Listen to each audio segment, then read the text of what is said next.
Good evening, everybody. Thank you for coming tonight. That's to the East Dundee Board of Trustees regular meeting regular meeting of the trustees dated Monday, February 29th, 2024.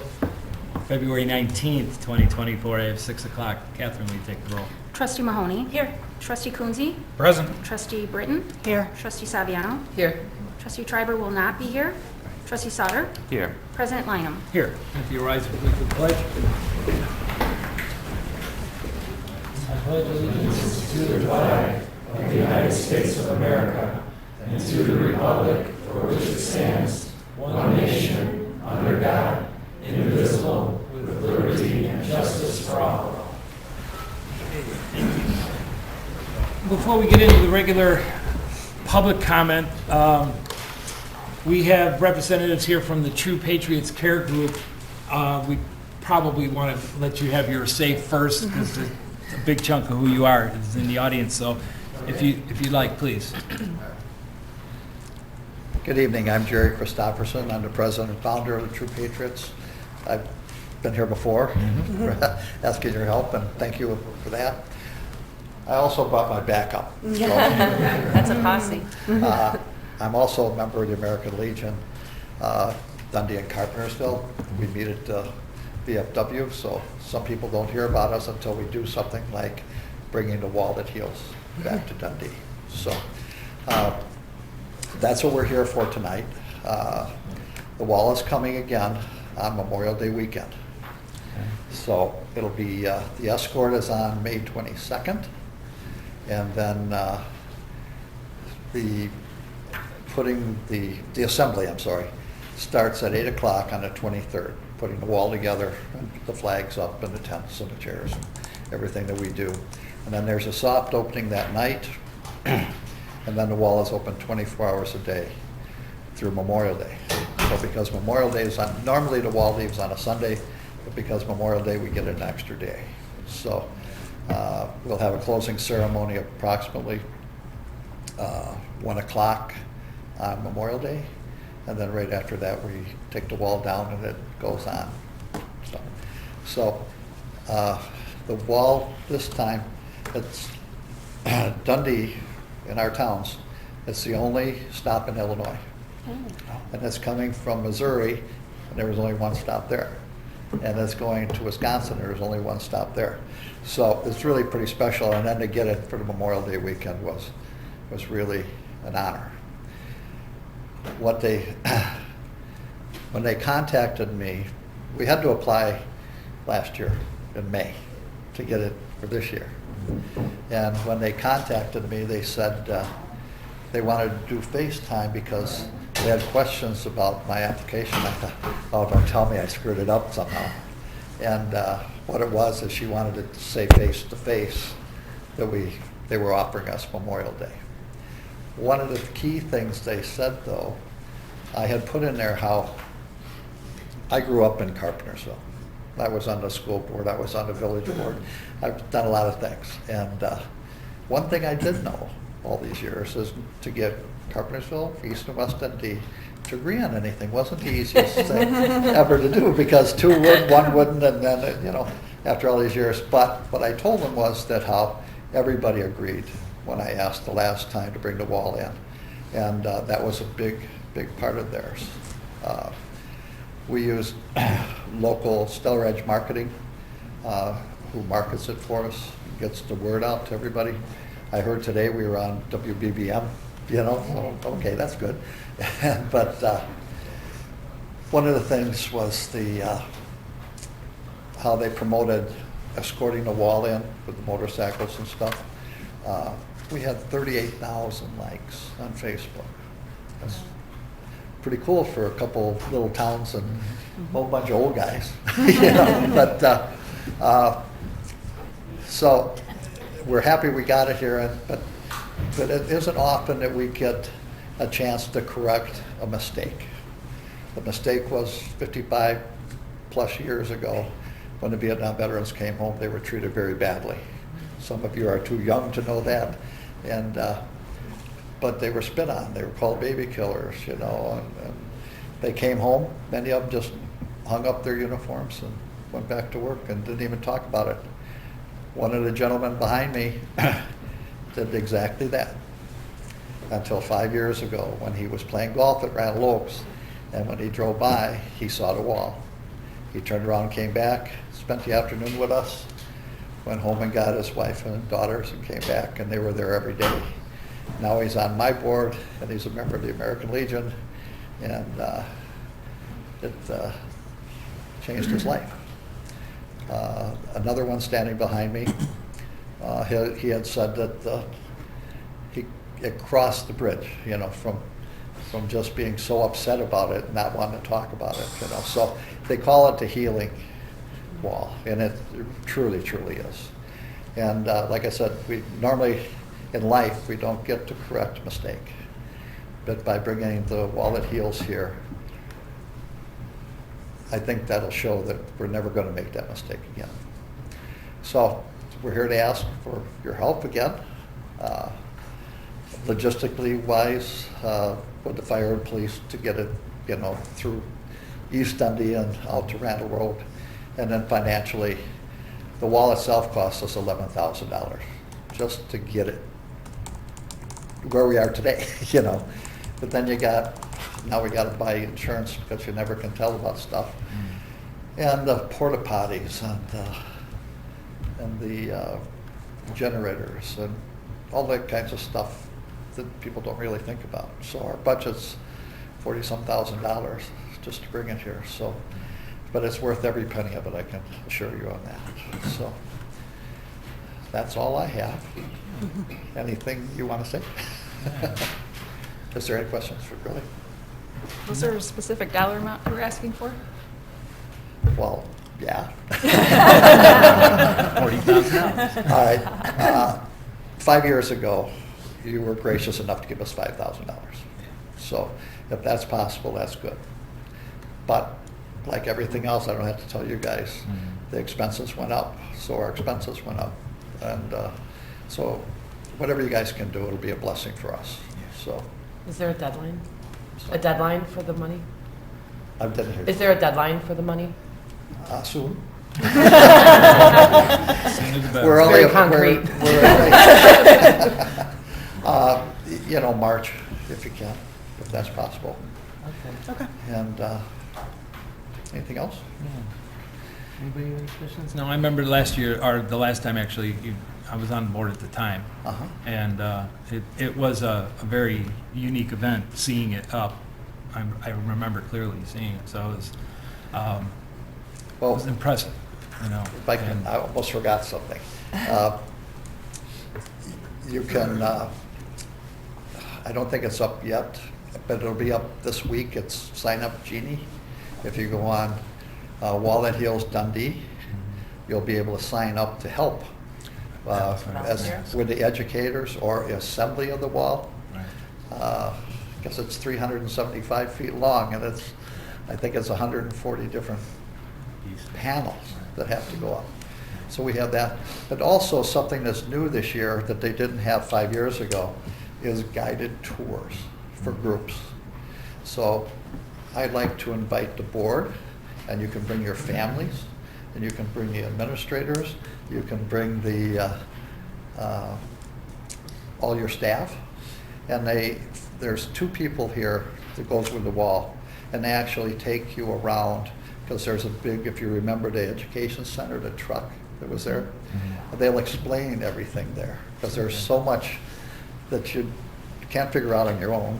You can't find a name on the wall because it's not in alphabetical order, it's on date of death. So we'll have educators there. You guys can sign up to do that also.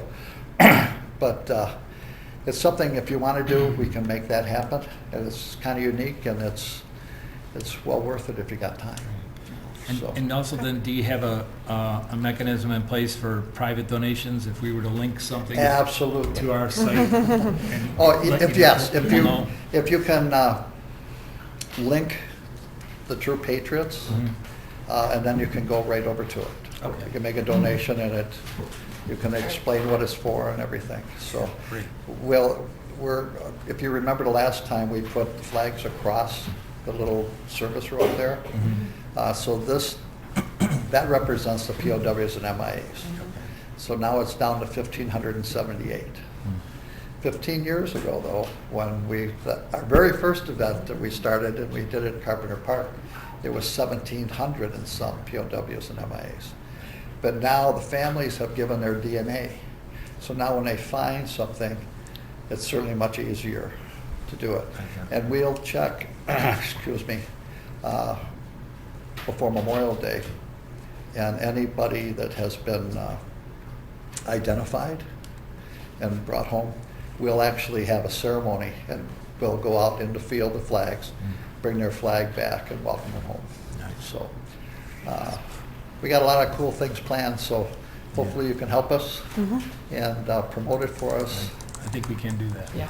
Well, thank you so much. Any other questions? If not, any of these guys can answer. Okay, guys? Thank you. Thank you so much. Thank you. Now we'll get out of your way so you guys can sit down. Thank you very much. You're welcome. Thank you. Thank you. Thank you. Thanks for coming. Thank you.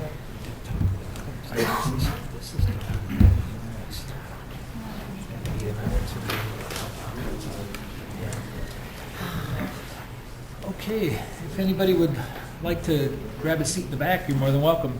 There's a few seats open. Okay, we're going to continue on then with our public comment section. Catherine, do we have a few, I think?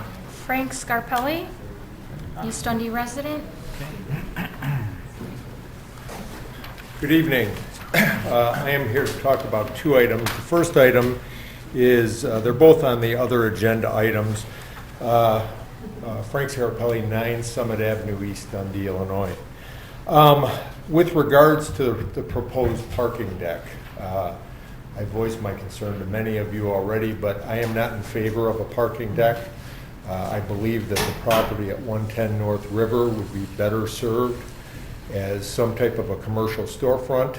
The property is fairly deep. I believe parking could go behind it, but I'm a firm believer that it's been 25 plus years that we've been trying to move the manufacturing properties out of the downtown, and that would be the Lionized Trucking, and then the building that DeMarsh Construction occupies most of would be to move those out to the Rock Road or out to our manufacturing areas, and then turn both of those lots into surface lots. The cost of the surface lot, per Joe Hines' estimate from a couple years ago, was like 1/15 the cost of the parking deck. I'll just leave that at that. The next item is item number C. I'm a little bit disappointed with our board and our staff in that it was almost a year ago that the developer behind me came before you with a proposal per a request for proposal that you, the board, and the village put out. They answered that, they made their presentation.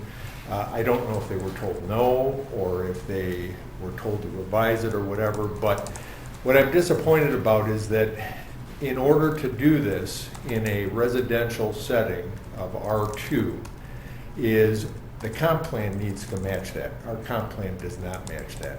I know that we're in the process of redeveloping our entire comp plan or adopting a new comp plan, but I would think if the village is still trying to shoehorn 20 units into 2 residential lots, that they would have the common decency to put forth a comp plan amendment on your own to at least let the residents know that that's what you have planned for them. Our current comp plan does call for this type of density, however, it's west of Van Buren. This particular piece is east of Van Buren. The other thing with regards to that is all the subsidies that are being granted in this development agreement to the developer. I just don't think villages should be chasing developers for residential units with this kind of money and this kind of funding. The other thing too, I was a trustee here from 03 to 07. At that time, we started the beginning stages of what is now known as the downtown TIF district. The only reason the downtown TIF district extends on the south side of Barrington Avenue up to 408 Barrington was because that's where the water treatment plant was. And it was such that TIF funds could be used to offset some of the costs of the water treatment. The fact that the water treatment plant has been taken down and is no longer in use there, it's my belief that the TIF district, that those lots between Van Buren and the east side of 408 should be released from the TIF district. So in addition or apart from that, the property is currently zoned R2 single family. R2 requires a 9,000 square foot footprint of land to have a single family residence. Trying to shoehorn 20 units into that. I know the last proposal was at 24, so it is a slight reduction. But the other thing too is I am a property owner at 314 North Van Buren. My property is a 2-flat. It is a 3-bedroom down and a 1-bedroom up. My 1-bedroom up, I only have 1 off-street parking space. I will tell you that I probably have to go through 10 applicants before I get 1 applicant that just has need for a single car. The fact that this development that is being proposed as part of this development agreement is calling for 1.4 spaces per unit. I just think that there's going to be a huge parking problem on this property, and that those cars are going to spill out onto Barrington Avenue, parking overnight on Barrington Avenue, as well as parking on Hill Street and then walking, I believe it's Hill, walking through the backyard. Railroad. Sorry, on Railroad, and walking through the backyards or side yards of the residents there to get to the back of this property. And I would just ask that you guys table this, consider. I don't mean any ill harm to the developer. The developer he's in business to make money. I understand why he's coming before you with this proposal and that, but it just upsets me that we are spending village money, village staff resources, and resources of the village to everything that I saw in the agenda packet today. I mean, the village attorney must have been busy on this for quite some time. So we're spending village resources on something that the village really hasn't told the residents what they plan on putting there. Thank you.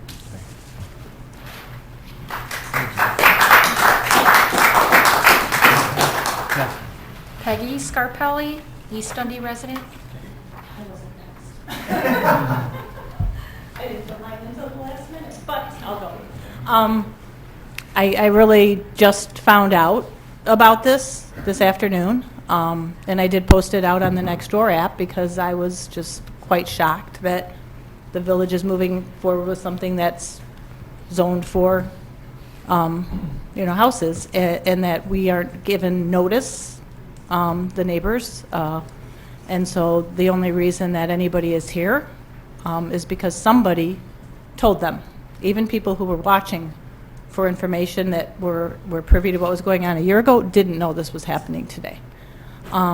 So I too believe that this whole discussion needs to be redone, and the residents need to be notified of what's going on so that we are able to talk. I just learned about this comprehensive plan process today from Frank, and it seems to me if we are zoned for residential and the village wants to change it, I know I've taken part in discussions before and given input on, what would you like to see with the village. So I too am confused as to why we're spending almost a year's worth of resources on something that you haven't gotten the residents' opinion on. Maybe a community garden would be nice there. Something where people could drive down the bike path and get or a you-pick flower garden. Something else that adds to our quaint town, or some new single-family houses. But I think you'll find that there's quite a few people here who don't think the idea is good. But more disturbingly, I had 3 people tell me that they knew that this discussion was going on, but they think it's a done deal, so they weren't going to waste their time in coming tonight. And I really hope that everybody on the board cares about the residents, because we care about the town, and we should have our voices heard. You know, as far as what's being offered to a developer, like, I guess that kind of shocks me. Like, if somebody I would think that somebody would pay us for the land. And someone did tell me that there was an offer to buy the land and put up single-family houses. Is that true? It is. No, It is. It is Not not. aware. Not that we've Nothing was seen. presented to us. there was no offer for that. Okay, did you ever put it out to a developer as a single-family? RFP for them to come with any of their ideas that included To developers? Last Last year, an Yes. RFP went out for for this anyone. property. Mm-hmm. This developer was the only developer that came back with a proposal. Okay. I mean, I think I've talked to a few people who said they would probably like to do that, but yeah, I feel like, I don't know, I feel like we're being railroaded. And for 3 people to say that they weren't going to bother coming because they think it's a done deal is sad. So please table this discussion, get the information out to us. Let us have a meeting where we all get to give some input. 2 people told me they did surveys. Have you guys done a survey? Concerning this? A survey. Yeah. 2 people I talked to told me, well, I already did a survey. I already told them that I don't think we should be doing a parking garage, that we're not charging anything for, that taxpayers should not be funding that. I already told them that single-family homes should go there. But you guys haven't put out a survey? So I don't know who they gave that to then. But it would be nice if we were allowed to give our input. And I think it's important that we do try to, of course, move forward with progress, but also keep the charm of East Dundee. I mean, so many people come here from other towns because they like the charm of East Dundee. And to me, a parking garage, when you turn off of the street, that's St. Charles, that's not us. And I don't think we need it. And I think Frank gave a great idea. There's a lot of land right behind DC Cobb's that might be better served for parking and keep the downtown looking cute. But, thank you. Okay, thank you. Thank you.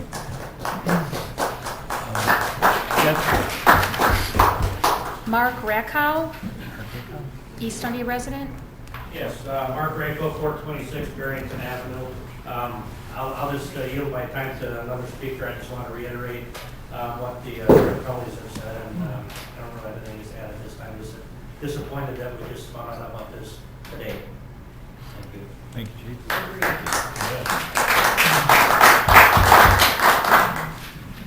Next.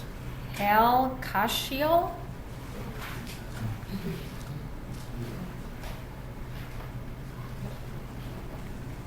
I'm far from a public speaker.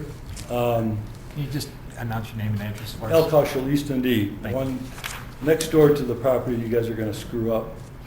I'm very disappointed because I didn't know anything about this tonight until somebody else told me about it, which is extremely disappointing. I was born in East Dundee on Howard Street 62 years ago. My wife was born on Summit Street. We bought our house 30 years ago, and we've lived there since, and we love our house. I put up with the shenanigans of the treatment plant next door, the water plant next door, and I've loved living there, and I still love living there. My daughter is hoping to buy my house someday and raise some kids on our house because I bought the property because of the hill. It was beautiful. We sledded and all that, and it's just so disappointing that I didn't even know about this until somebody else told me about it. I feel like I've been blindsided, like I've been backstabbed by somebody. And for you guys to even think of a 20-unit building on that property, I got pictures. I take sunset pictures from my window every night. And it's just, I can't believe you guys are even thinking of doing this. I'm just, and to not even let anybody know, it's like, it's unfathomable to me. East Dundee is an awesome town. I've loved it, but because of some of the people here, I never wanted to become a politician. I never wanted to, that's all I got to say. Very disappointed in East Dundee, I'm sorry. Thank you.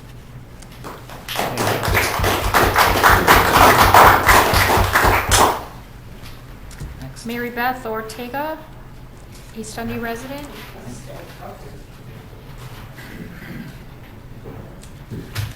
I'm Mary Beth Ortega. I, too, have been a longtime resident of East Dundee. My parents bought the house on 425 Barrington Avenue in October of '62. I was born in January of '63. So Dundee has been my home for 63 years, and not to know what's happening 2 doors down from me is not acceptable.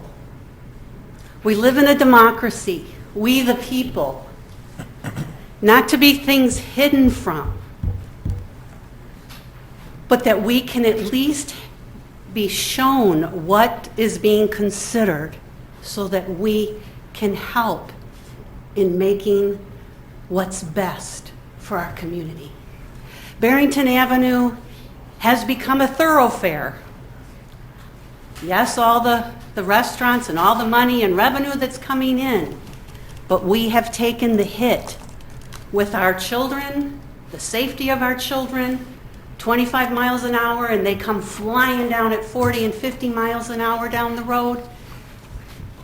And I understand the police told me they have more places to stand than to go on Barrington Avenue.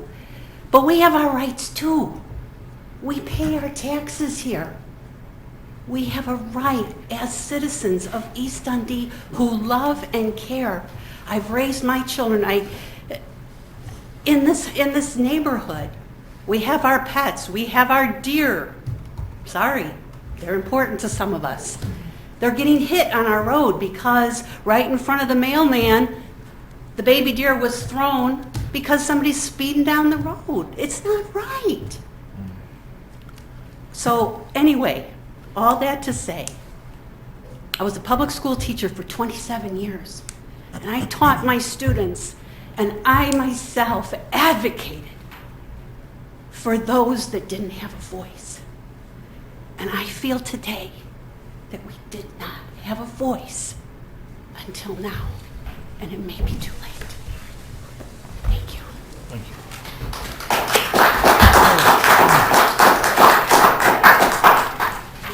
George Bowers, resident.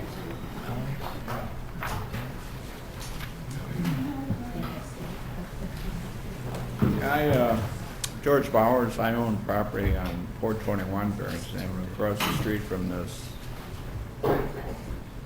finagle. What do you guys want to push through? And I, for one, don't want it.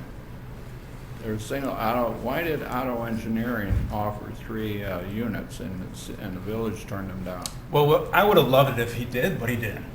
Well, I heard they did. He did. You may have heard We that. had one RFP submitted. Okay. Yeah. Right? We only had one proposal submitted. proposal From submitted. Auto Engineering? Not from Not Otto, from Otto. just from Billetary. And just to set the record straight on that, Mr. Roser was unaware of the RFP that had gone out, and so, but he did extend to me that offer, and I did communicate that. So his proposal was to purchase the property from the village, and his intention was to build 3 single-family homes. It helps if you actually tell the rest of the board. Okay. Only So you was it knowing of turned something down or doesn't what? do anything for any of us. There still was no proposal given to us on that. I mentioned We- this at... No details, no numbers. Right. Right. Just an email to Jeff saying that I want it. Yeah. Right. And, Which is not an actual proposal. no, but it was another offer, so the point is that it did make it to us, so it was unfortunate because by that time, too, the RFP process had come and gone, so. At one of the meetings here, I came down there, it was on the flip. And I offered to buy the property. both lots, or how many lots there are, and I never got a reply. Nobody ever mailed me nothing. Then, I thought people that lived within 250 feet of said property are supposed to be made aware of any changes, or the properties for sale, is that right? With registered mail, that's true. How come we didn't get anything? I can't say. That's You another guys one are of, pushing something through. I'm sorry? You're pushing this through and you're not letting us know. Well, sir, and I don't want to shirk any responsibility as far as my membership on the board, but I don't support this deal at all. Oh, okay. So, Is, but- is and there's- the there's- proposed- the proposed, Can we just, parking everybody survey- talking about how you've just found out about this, we found So out did about we. this last Friday.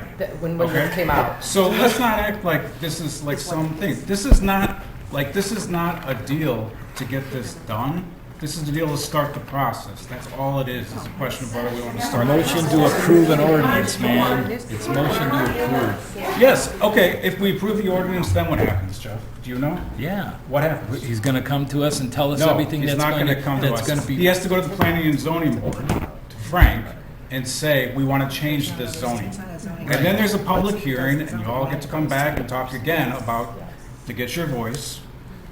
Nobody's taking your voice, but you're all here talking to us right now. We're listening. We don't know all the steps. We don't know all your steps. You're saying that it's going to happen. That's why. Well, I'm trying to explain it right now. That's great. That's why we're here. I know. I agree. I agree that that's why you're here. I'm trying to say. All I'm we try- did listen. No, we did listen, and we said, go back, come back to us with something else. And you're still not listening. We said, please come back with something else that's different to see what he's gonna do. Find us a developer that's gonna do it. And, I mean, that's. How about a residential person that wants to buy it? Not a Yours isn't developer. done that, by the way, guys, so look. Right. I asked. Sorry. Nobody never got a letter saying it might even be for sale. Right. And I, you know, it's not, No, I apologize for that. yeah, yeah.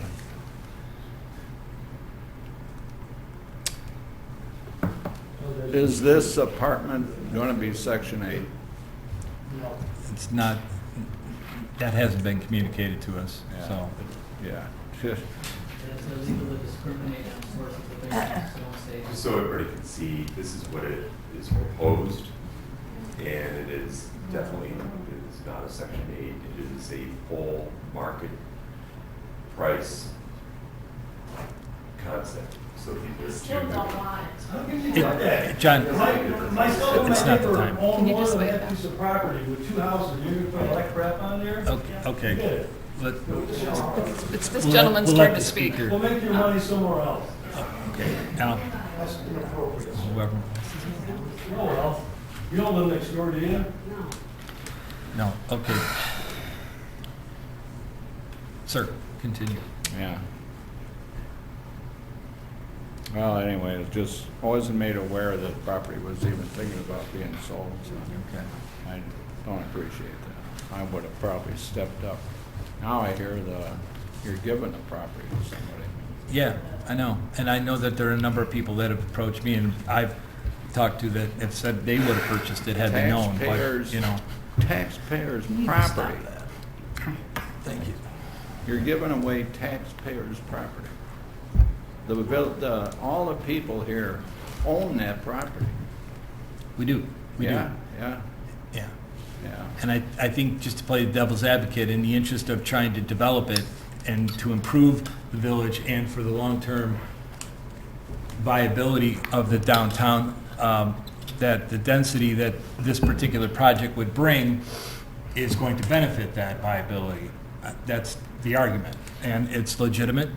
I don't know if it's wholly accurate, only time will tell. But again, I, myself as a resident, am not willing to take that chance. I don't see this particular project as one that's going to work. You know, what we're trying to do is... Excuse me, we are going to be discussing this. Okay. And we will all have our own opportunity to discuss. And Yep. so you're making your case during public comment, which is probably better situated for when we have the discussion. Duly noted. Continue, please. All right, thank you. Thank you. One other thing about the parking deck, where are you gonna put it? It's at 110 North River, corner of River Street and Hill. Where the pink house used to be. You know, the Gertz You're gonna property. build a parking deck there? Who's that gonna benefit? Bandino Barney's or who? No, the whole village. I Well, why mean, don't the people interested in a parking deck, why don't they pay for it? well, what we're talking about is the municipal assets, or that's going to, I think, again, It's support to the viability of the benefit Bandino downtown. Barney's and all the rest of the taverns in town. Well, true enough, they're Then they should merchants. pay for it. Well, yes, but I mean, it's the responsibility for supporting parking to support the businesses that we live and die on is incumbent upon the village, and we need to take a part in that. So that's a different issue that I hold a different view on. But I believe that if you want to have the discussion offline, I can certainly give you my views on that. And we might get to it, in fact, later on tonight, who knows? But, you know, I do believe that the parking is necessary. So whether or not it comes in the form of a 2-level parking deck at 110 North River or in some other form, I don't think it's a far stretch to suggest we need more parking. The best place for a parking deck is in back of Cobb's. In fact, right, we have, well, and that's possible. That's the best, you got the lot there already, just go up. Well, true enough, but if those properties that are currently there are moved, which is been proposed and discussed, that technically allows for a 12.5 acre footprint of land back there, and we wouldn't want to just put parking there, so you'd have to take this and the planning of it, you know, in a logical progression. You need 12.5 acres for the garage, for the parking deck? Excuse me? You need 12.5 acres for the parking No, deck? no, but the property that would be north of 311 of DC Cobb Building there is about 12.5 acres. So you'd want to, if you wanted to develop all the way further north, as far as the limit would go for us, we'd have to do this in the most logical progression. And so, but you're right, we could just turn that whole thing into a surface lot. I don't think that would be the best use. We could put in a deck there too, We're so. going to be talking about this as a design item on the agenda, and again, I'm that just is- commenting here, Kathleen, I so know, it's not but a, this it's is not a public deterrent. comment. This I isn't understand board that. comment. I know, but, okay, All right, So- well, thank you. thank you. Catherine? Kim Bruner, East Dundee resident. Hi, I'm Kim Bruner. I live at 412 North Van Buren, kind of right across from the lot. We have a row of houses in front of us, but our driveway faces the lot. I've been following this for a year and commented on it when you had the last proposal. I back everyone that has spoke before. I'm even more disappointed watching some of my board members' body language when other residents were speaking. It speaks volumes to me watching your body language on how you're feeling towards us as other people are speaking, and it's actually really sad to see, because this is something, I've been here over 20 years, my husband and I grew up in Barrington, and a lot of my friends come here. We're huge supporters of East Dundee. We go to a lot of the restaurants. Our kids went to school here, and it's just really sad that watching what I just saw tonight with some of this body language. Back to the subject, though. It is for single-family homes, and that's what should be there. Anything else just should not be tolerated. I mean, it's a beautiful community. One other quick question. Why haven't you tried using a local realtor to sell the property? I mean, I think that's just something to maybe look at and consider instead of what you were doing. Put a realtor on it, put a for sale sign, and see what happens. I don't know. Thank you. Good point. Thank you. Yep. Paula Lauer, East Dundee resident. 216 King Avenue, East Dundee. Slight subject change. Although I don't live near this proposed development, but I do have some pretty new high-density housing in my neighborhood, and I will say it has been quite an impact. so I hope that you listen to these folks, because I think we could do better with that piece of property. What I'm here to talk about, though, is the animal ordinance. I'm a little frustrated because the meeting I attended, the minutes from that meeting said it would be on the agenda for tonight, but apparently you guys already talked about it, and had agreed to not really change anything. So I guess I have a couple questions, and then I did want to offer some input. I saw in the minutes that there was going to be an increased effort in enforcing the ordinance from the police department, and I just wondered what that was going to look like. Does that mean more patrols? Does that mean better response when people do call if there's a problem? Because I've called a couple times and nobody has shown up. So, and then the social media campaign. I'm sorry, Paula, you were saying that you called the police and no one showed up? I had called when people were letting dogs run loose at Lions Park on 2 occasions, and nobody came. I mean, maybe they were on another call. I get that. It's not a top priority, but it's also a dangerous situation. If somebody's walking by with their dog on a leash and there's dogs running loose in the park and there's kids playing in the park, that's not what that park is for. Regarding social media, again, I was just wondering, like, what's that going to look like? I haven't seen, it's been a couple weeks, I haven't seen anything. And I don't know if all our residents are on social media. Is it worth maybe considering a direct mail piece to kind of outline, you know, what's been going on, and also maybe explain the ordinance a little better, because the police chief gave me a copy of it, and this is apparently the revisions that were made back in 2021 after the incidents in my neighborhood with people being attacked twice viciously. And what I see here is that the language is kind of ambiguous, because we're talking about dangerous dogs and vicious dogs interchangeably, but on the county ordinance, those are 2 different things. They're defined differently and the consequences are different.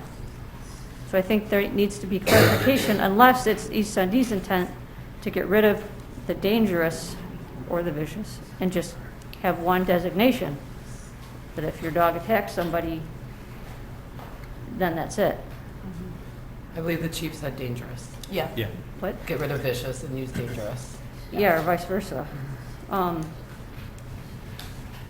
The incident that happened to me last month, where I was very aggressively pursued by a large dog when I was walking my dog, to the point where I had to seek refuge in my neighbor's house, because I couldn't even make it home. And then the dog was trying to get in his house, and we called 911.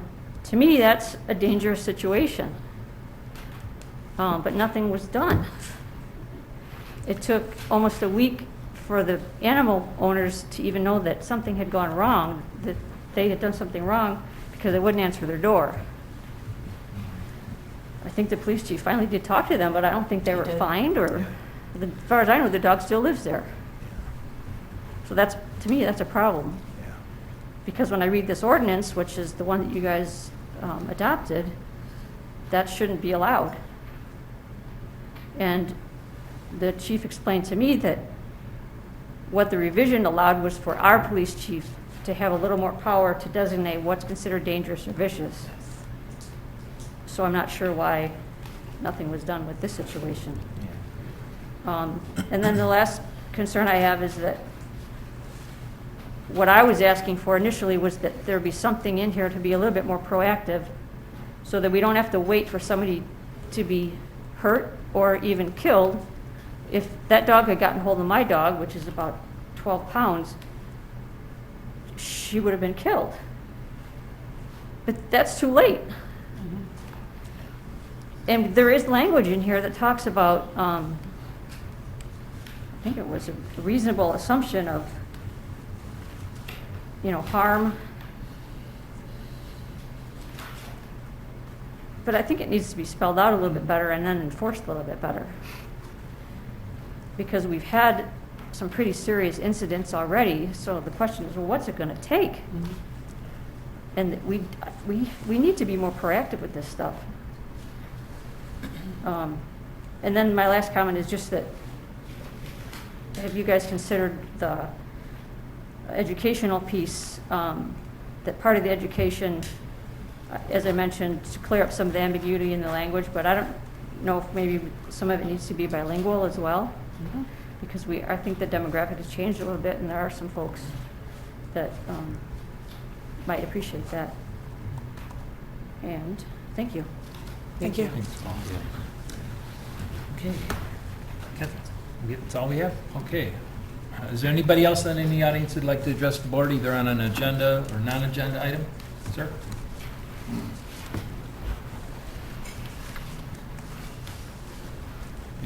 State your name and address for us. Bill Clark, I live at 432 Lakeshore Drive, East Dundee.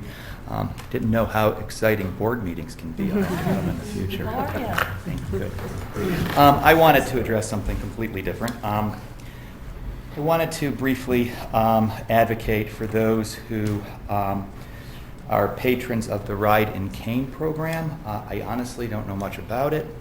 I learned of it recently. My mom was sick for many months. She just got released from the hospital Friday. We're happy about that. She does have to do dialysis, though, twice a week, and that program would get her to and from her dialysis appointments. For the next 2 weeks, I have rescheduled my work so that I can do that. Unfortunately, she can't get there using PACE. They don't take her to where they set up her hemodialysis. So I just wanted to advocate for those who benefit from that program. I don't know much about it, but I know that it would be very useful for my mom, so just wanted to.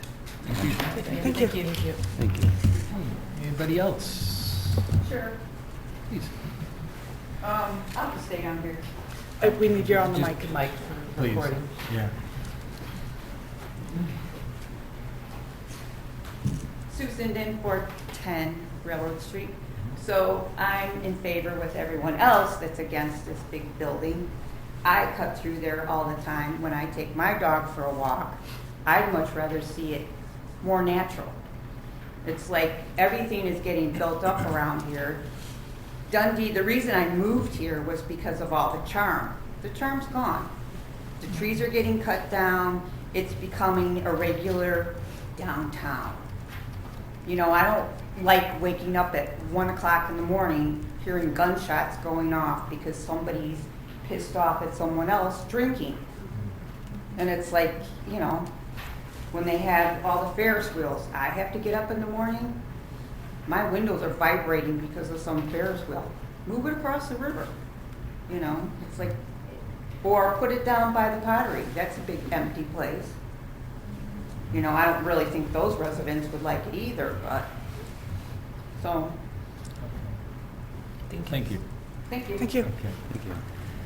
Okay. One more? Okay, please.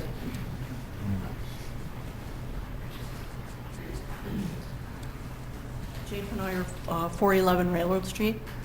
I agree with the residents that had spoken already.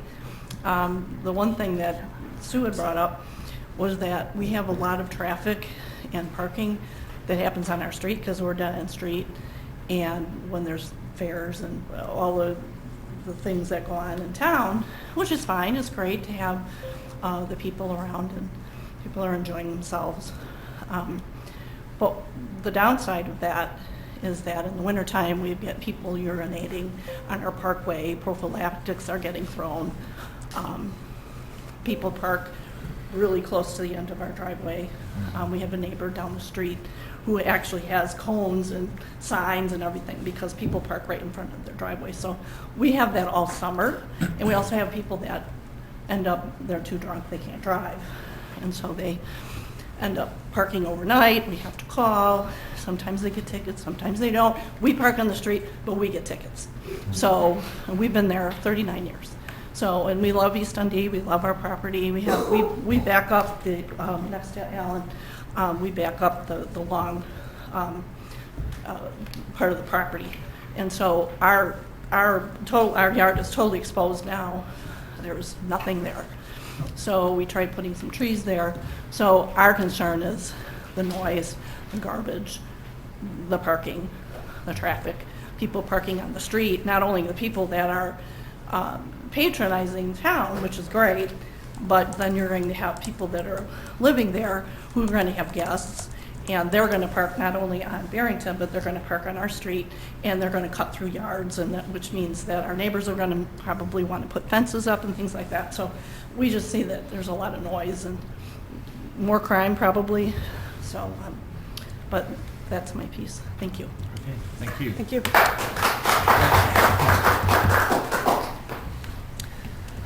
All right, that'll conclude our public comment, I'm assuming. Nobody? Wonderful, thank you. And that'll take us to our consent agenda. So if we could have a motion for that. I'll move to approve the consent agenda items A through F as noted in the village board meeting minutes for today.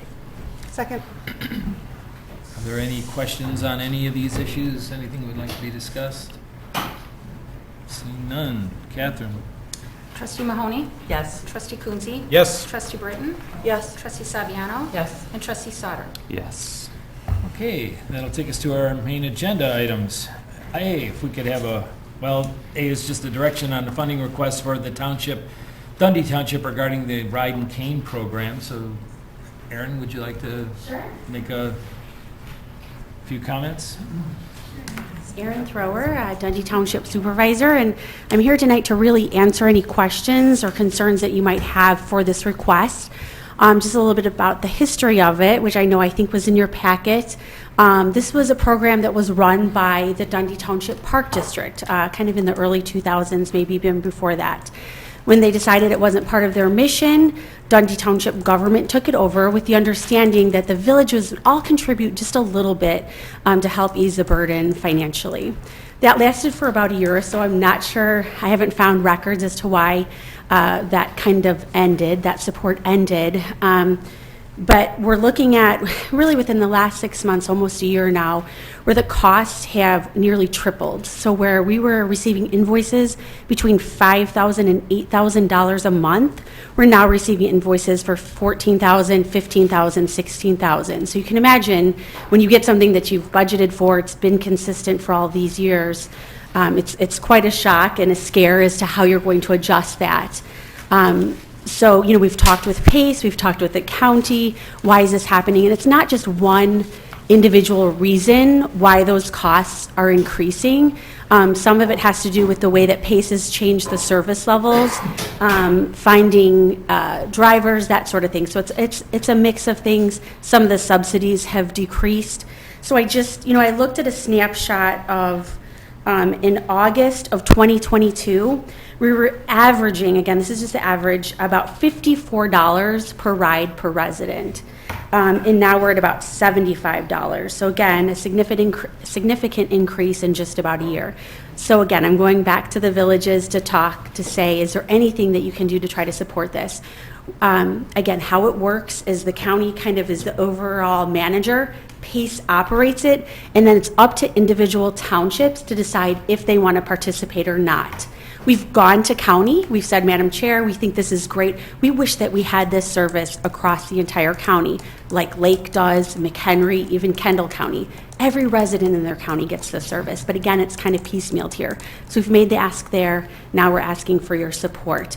Our board will decide Wednesday night when we finalize our budget if this is something that can stay in or not. There are the things that we're mandated to do. This is not one of them. But one of the unique things that we have here at Dundee Township is we also have 2 cemeteries. Not every township runs cemeteries. Some cities have that, right? So we're unique in that some of our expenses and some of our costs go to our cemetery costs. The other thing that's unique is about 25 years ago, the voters wanted a referendum to have open space. That's something that the voters said that they wanted to have. So we have to pay for that. I can't just send one guy out there for safety reasons. I've got to have at least 2 staff members to help us maintain those open space areas that the voters wanted. So again, it's just when you kind of see the big picture of some of the things that we're looking at financially. We've slimmed down our staff. We've done what we can. We're also going to be talking with our 708 board. As you know, a new referendum was passed for service for mental health, disabilities, addiction services.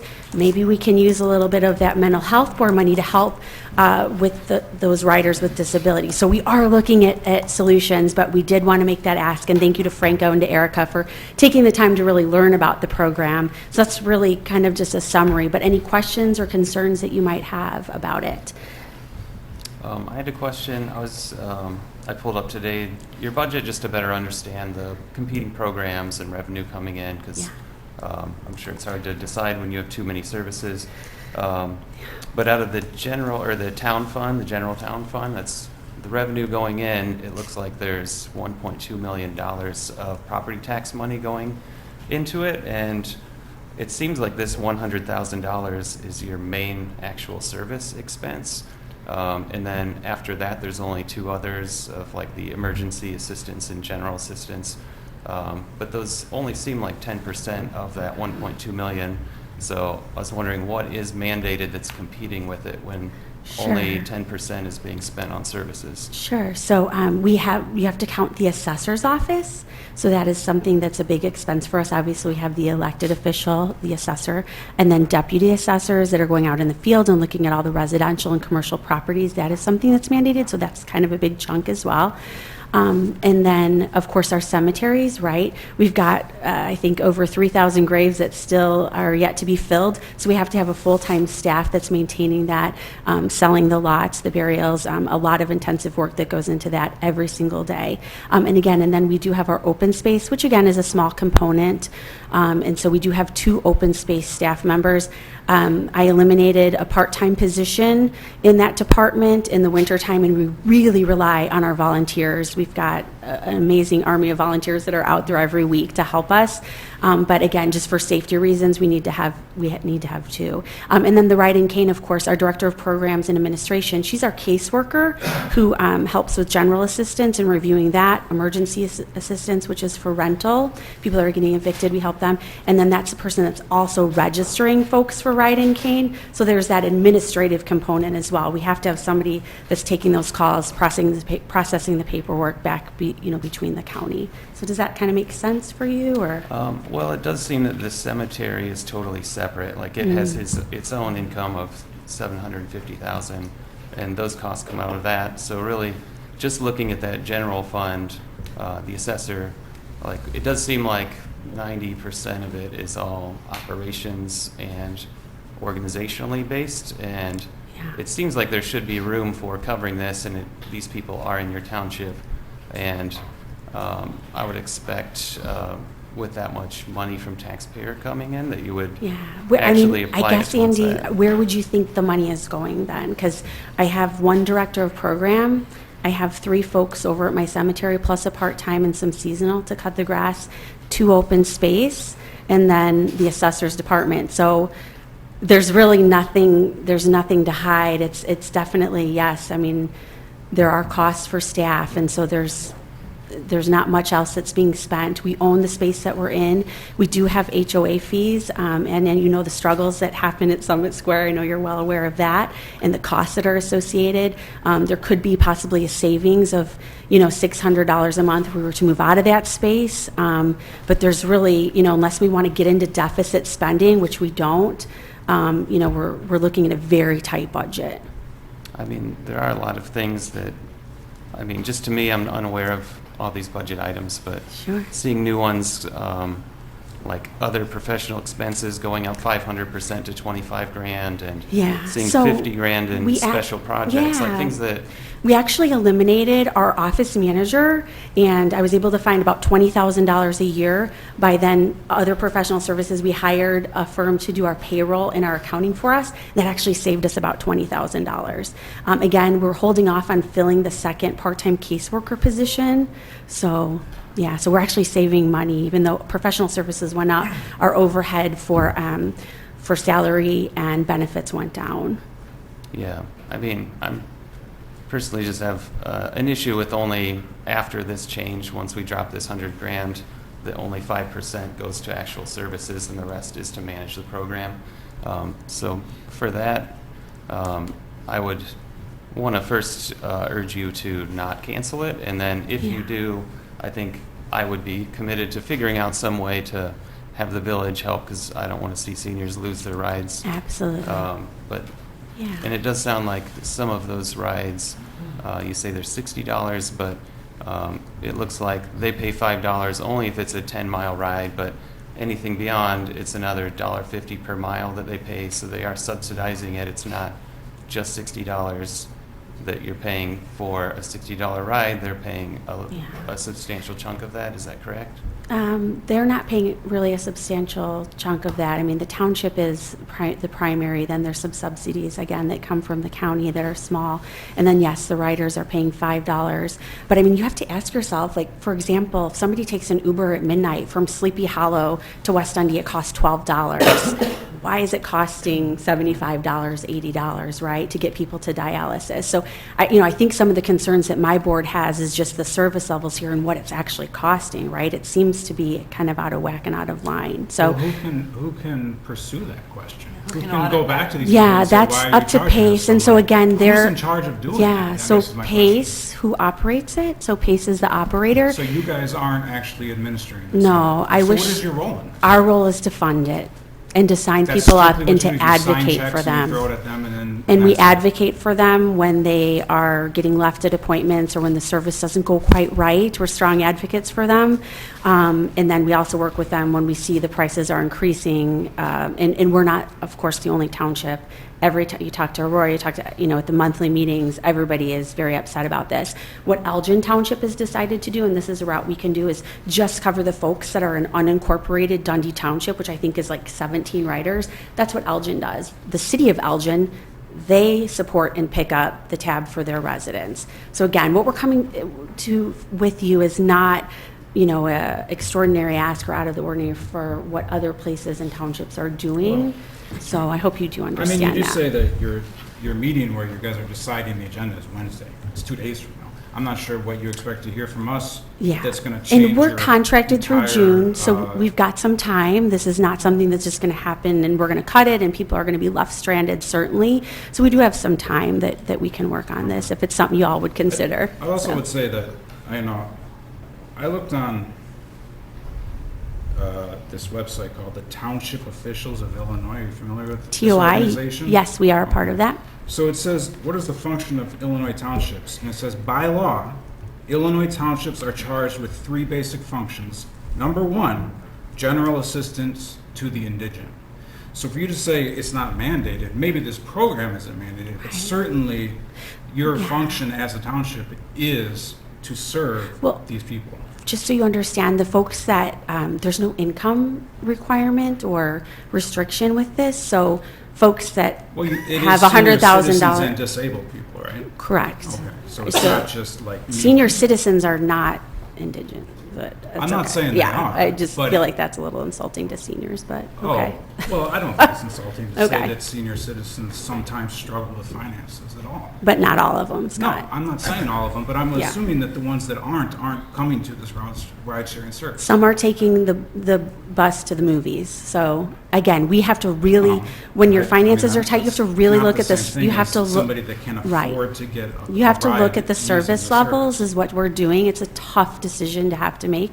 So we have to look at the service levels and we have to look at the quality of service that we're paying for as well and evaluate that. And that's what my entire board will do. Well, I would say that I would, like Andy, I would support us putting forth dollars to help our residents.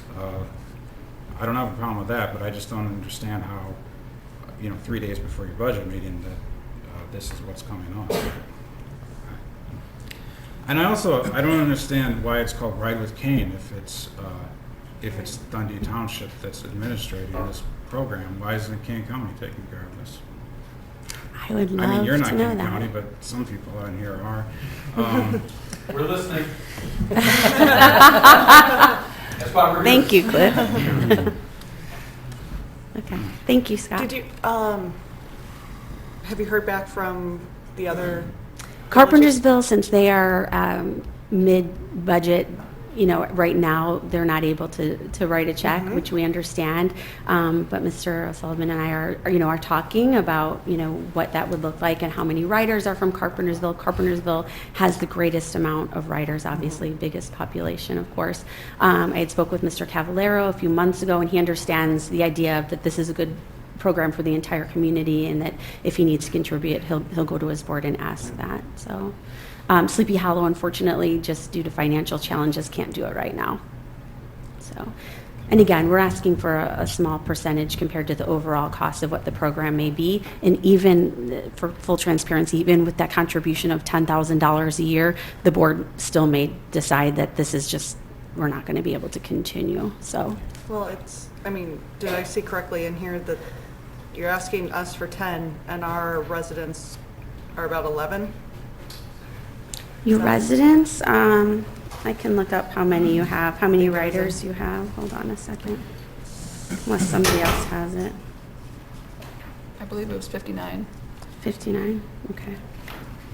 I mean, not number, the cost. I apologize. 11,000 as a cost. I was just trying to flip through and see what East Dundee's cost is.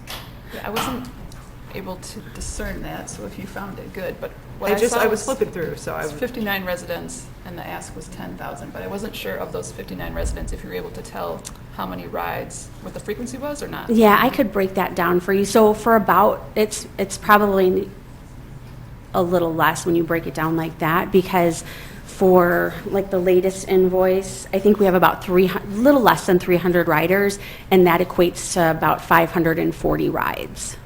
So not everybody is riding it every day. Right. Some people are riding it every day, twice a day. So it just depends. So we could break that down further for you if you'd like. Yeah, I mean, I want to do something to support our residents. I don't know if this is the answer. It's not the whole county. It's not, it feels it doesn't feel right. But I'd want to look at how much are our residents using it, and then what can we do to support them in our town. Like it may not be the township. Maybe it's the county. But I don't, I feel like it's the town or the county or something like that. It feels almost like you guys are a middleman at this point. We are. And that It's doesn't make frustrating. much sense. Yeah. So. Well, it's unfortunate that I think most of this, if it's a county program, that it gets pushed off onto other governmental units, but that is the way it is. The support you've gotten so far has been a bit questionable, but when I first got on the board in 2007, this idea came forth, and they were, the Dundee Township supervisor at the time put the arm on us for $5,000. And I thought to myself, newly trustee, the first thing I thought of was, is there any means testing to this? You've indicated that there isn't. So and it was for the, handicapped or elderly, that sort of thing. And while questioning that, it's hard to not come off as an ogre when you're questioning that sort of thing. But if I'm over 65 and I'm making $500,000 a year, I can get a free bus ride. And my thought at the time was, if you can afford it, pay the bus driver. I don't want to ask my neighbor to do that when there are realities I think that need to be considered. What I did ask the supervisor to bring back to us the next year, because the board at the time approved the funding, was some analytics specific to East Dundee. With the number of riders that we had, based on the amount of money that we were giving, it turned out that for East Dundee riders, we were paying $211 per ride. I can hire a limo for less than that. Right. And it was a very shocking realization for the trustees at the time. So much so that they denied the second go-around of the funding, and I think that was why. Yeah. I'm all for helping out wherever we can, but I would need to see some real hard numbers on this. If it's a county program. At the time, the buses were making a stop at the Walmart. We no longer have that Walmart. I don't know where East Dundee riders would go, or people coming into East Dundee would necessarily go. Perhaps the River Valley Shopping Center. But that aside, it's troubling for me that if we're talking about on a per ride basis so much money, now the costs alone are $75, $74 per ride, and that's what Pace is charging. That to me seems absurd. So I mean, we have to, I guess, find out really from the county, how important is this to the county? Right. And I realize that their budgets are pretty strapped as well. But it's even more so for the municipalities that make up, the county. And take a look at the distribution of the sales tax, that'll tell you. So if there is going to be some means testing, I can get behind the idea of helping out.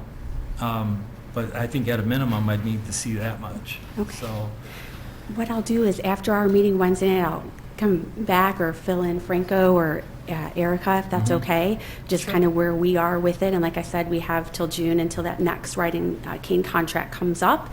And again, we're looking at our budget every day to see what we can be more efficient in. And again, the reason I'm here is this is an important program for our residents, for all of our residents in East Dundee, West Dundee, and it is a very dear part of our population, and we don't take that lightly. So. I just have one other comment. Sure. before we wrap this up. Because it seems like that's what we're trying to do, let's wrap it up. we got a long way to go. Couple concerns. Yeah, the cost that we're hearing about these individual rides is insane. It is. And it was when I was on the board before, or I was in the audience, I don't know. But,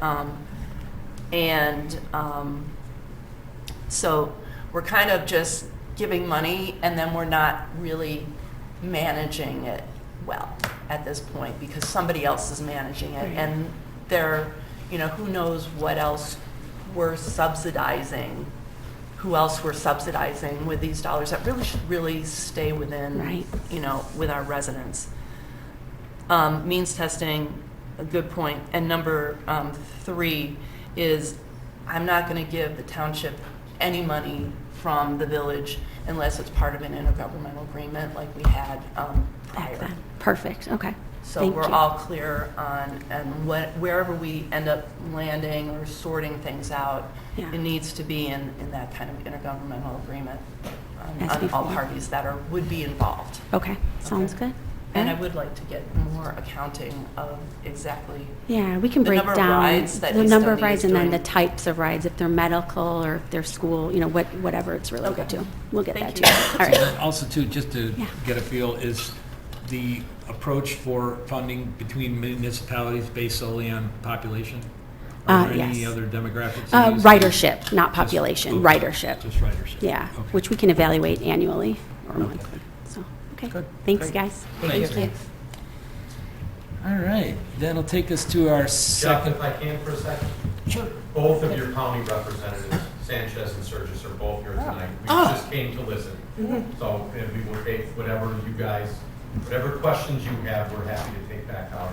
I have a question then for both of you. How Sure, much- answer that, How much can you kick in? Yeah.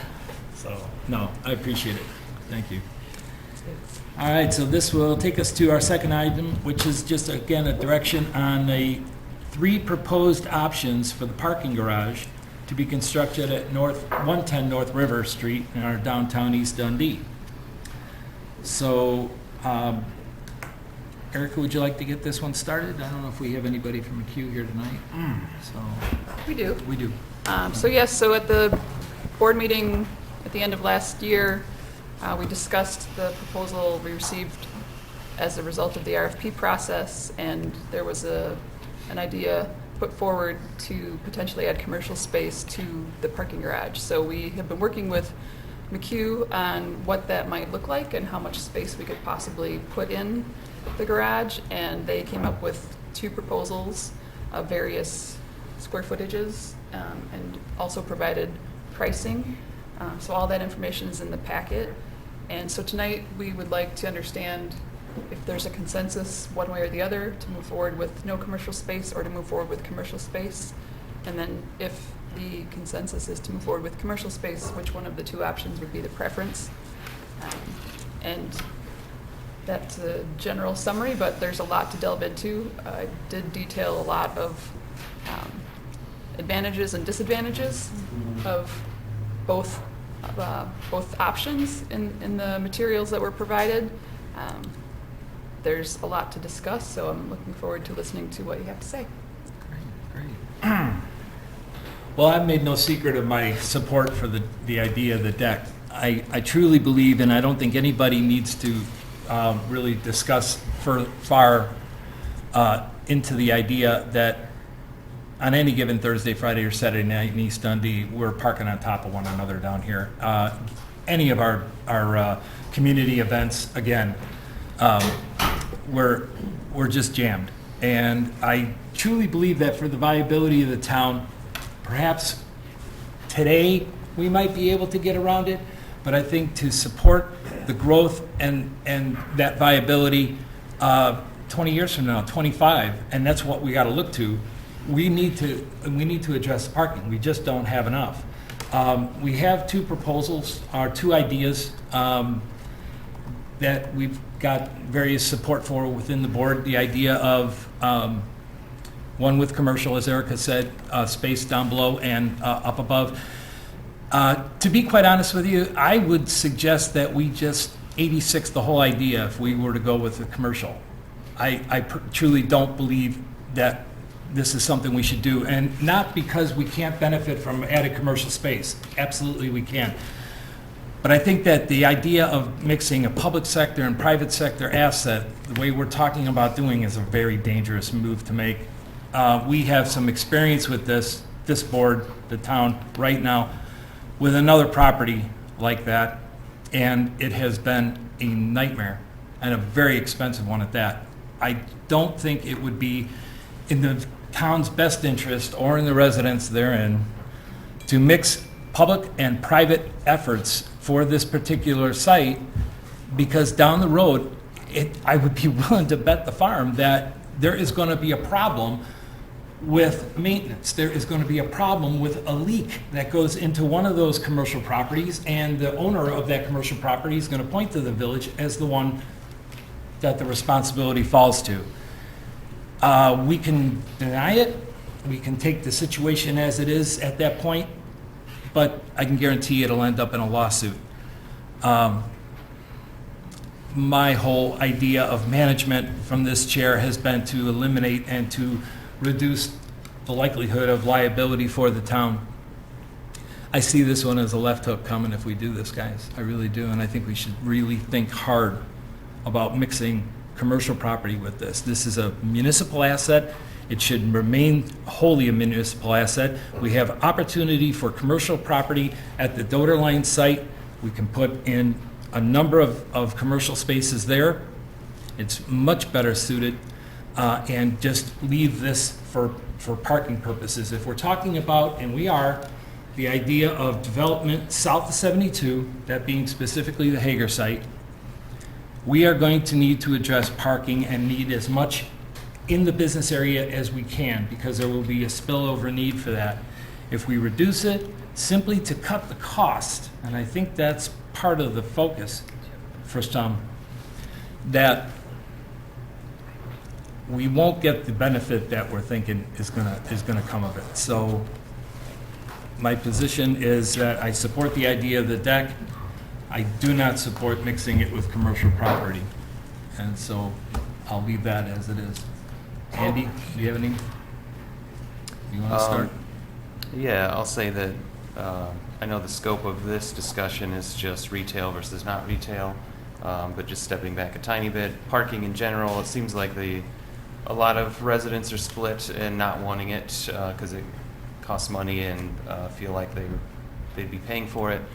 So one thing that I think makes a difference is that it would not come out of any residential funds, out of their taxes. Their property taxes don't go to us at all for this, that this would come out of the BDD funding, which is funded by the downtown businesses, as well as TIF development that can only be spent on redevelopment.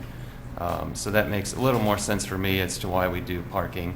And then historically, our town doesn't have a lot of parking lot area. It is a historic downtown where we don't have the requirements for parking met by all of our businesses, because we'd have to tear down half of the storefronts and put in parking lots all over town. So looking at the whole downtown, I don't want to see tons of parking lots. But it does cost more to put a parking garage.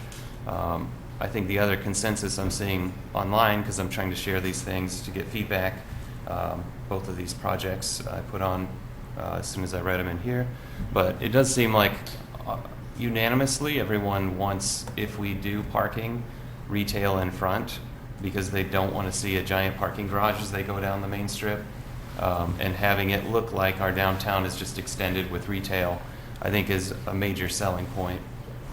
So I'm for that, because I don't want to see parking lots or a big parking garage. So hiding it behind retail, I personally think would be better. And I'm representing, the voices I'm hearing online and in my neighborhood, but also it does seem like this is something that happens very commonly, especially in any big city. This isn't a new thing that hasn't been pioneered by anyone. There are tons of parking garages attached to buildings and shared spaces. There are some problems that come up, but with setting it up properly, legally, that's something that the other property you're talking about wasn't maybe set up properly, and this is a very different thing that we're not comparing past problems to setting up a smart plan from the beginning. So that's my take on it. Trish? I'm definitely in favor of the commercial spaces. I've talked to a lot of people as well that said that if we do the parking garage, they would like that because we can get some property or some retail sales tax from it to help recoup the cost of it. I think it makes sense, and like you said, set it up legally the right way, and we can mitigate issues. So I'm in favor of that. Scott? Well, I mean, we all know I definitely support the idea of putting commercial in front of the garage to hide the garage, if nothing else, but also because this land in our downtown is extraordinarily valuable and limited, and to spend it on cars is not the way to go. The way to go is to spend it on people, and that is what we can do with commercial spots, whether they're commercial or office, I suppose. Either way, that's the proper use of our downtown land. It's not parking garages. So if we are going to do the garage, I would say it should definitely have commercial space in it. I would support option 2, which gives us more square footage in the commercial without sacrificing more spots than option 3. If we have concerns about dual ownership, we could maintain ownership of the commercial, but I don't know if that's a good idea either. So that's all. These are conversations we have down the road. I think that for the purposes of our design, we should go forth with the commercial. Kathleen? A lot of good points being made that I don't necessarily want to reiterate, that both Andy, Scott, Tricia have all made. I agree on option number 2. One thing that hasn't been brought forth by the group, and thank you for putting out the advantages, disadvantages, bullet points that I had not thought of, is that once the commercial spaces are sold, that will generate property taxes in addition to the income from selling the property. That will help offset the cost, and because municipal lots would not be taxed because it's a municipal property, would not have a property tax because it's municipal property, at least we can claw back some property tax within those areas. Agree with the frontage. I don't want to see a big parking lot in the front. I think I mentioned that at the last meeting. And St. Charles, Geneva, many places have storefronts built within parking structures as well. and they've been able to figure it out. And better to get in front of it so that our legal counsel can manage that and we can structure any kind of agreement properly.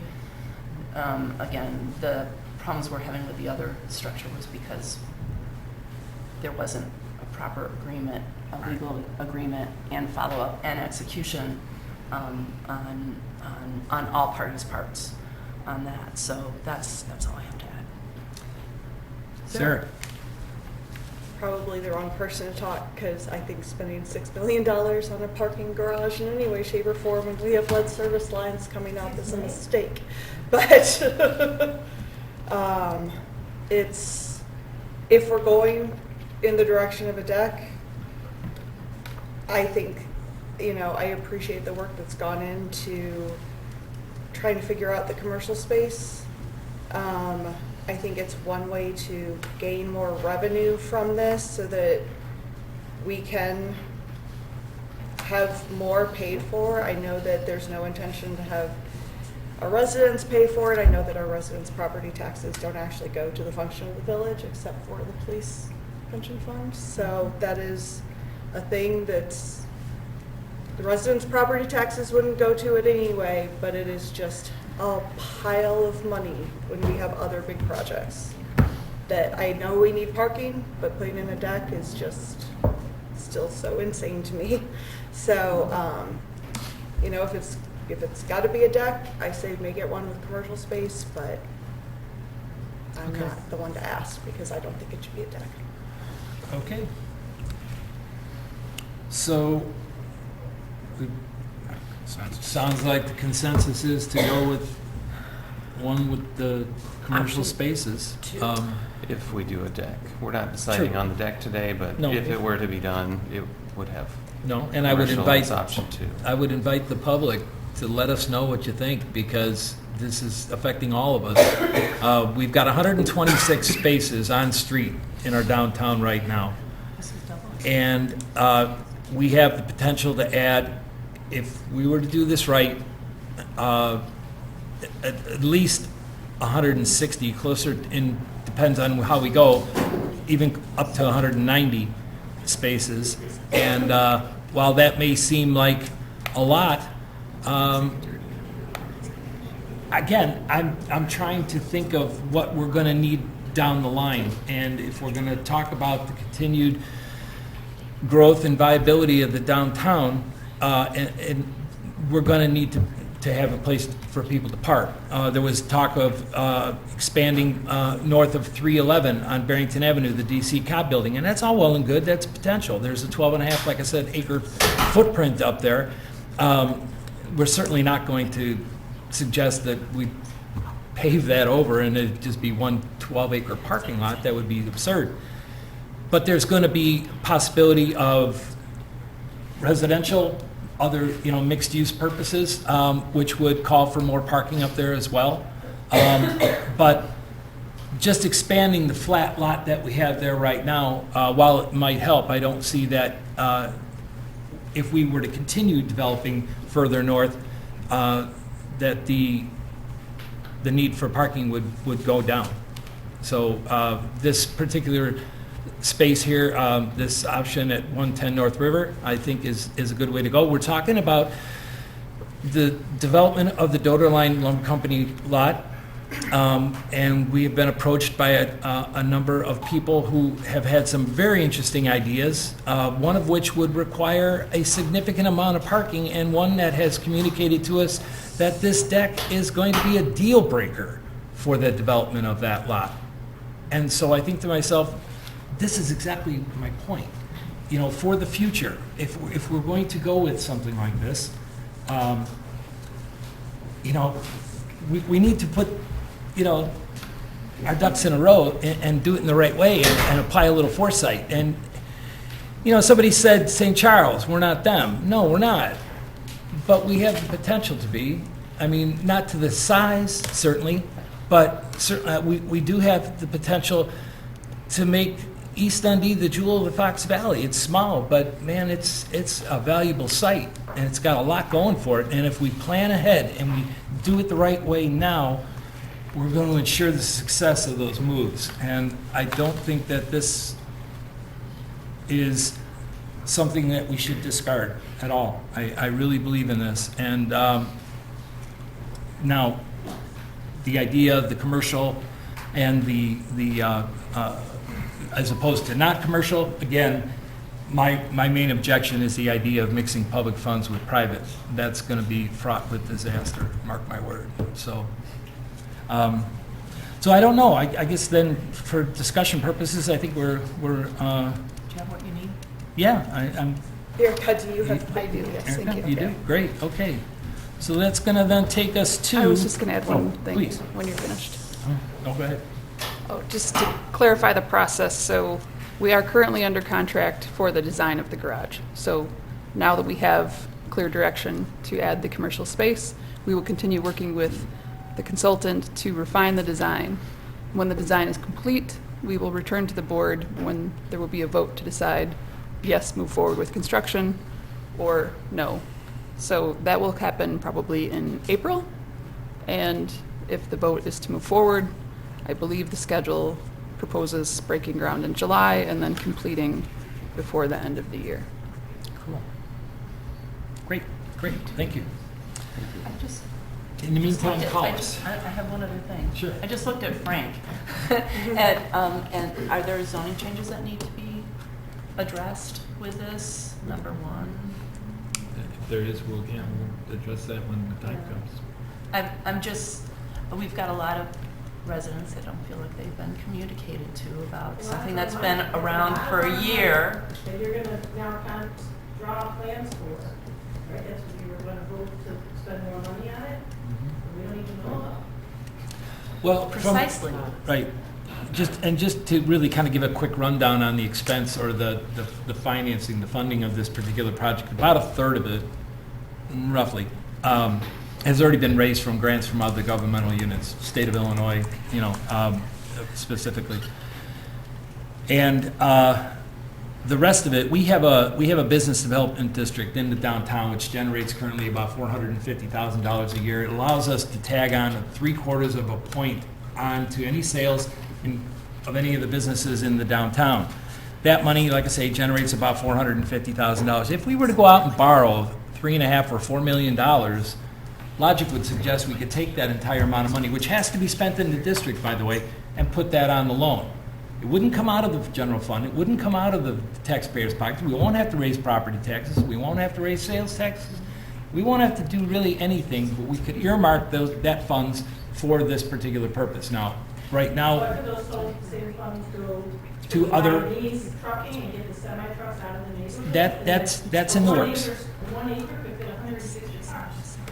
True enough. But what we're talking about is I think the reason why 110 North River is so unique is that it's better positioned for the south end of 782 and the development that'll likely happen there, as well as the downtown on the north side. So if we were to put it at the far north end of the downtown, that might be less convenient for merchants.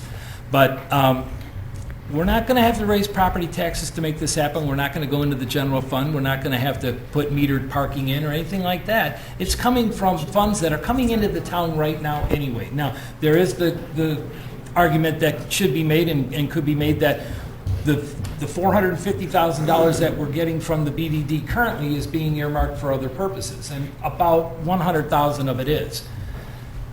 We have a facade improvement program for commercial spaces that we help out with small grants to get that ball rolling, give facelifts to our different businesses and so forth. So we help out with that because it's in the best interest of the town to do that. But given the propensity for businesses to take advantage of that program, I don't think it would be too restrictive to set that program aside or try and come up with another source of funding to continue it for a few years. But in the meantime, take that $450 and bring it into the funding for the deck. Logic would suggest if we borrowed $4 million, we got $450 coming in a year, we could do it in 10 years. And then it's ours.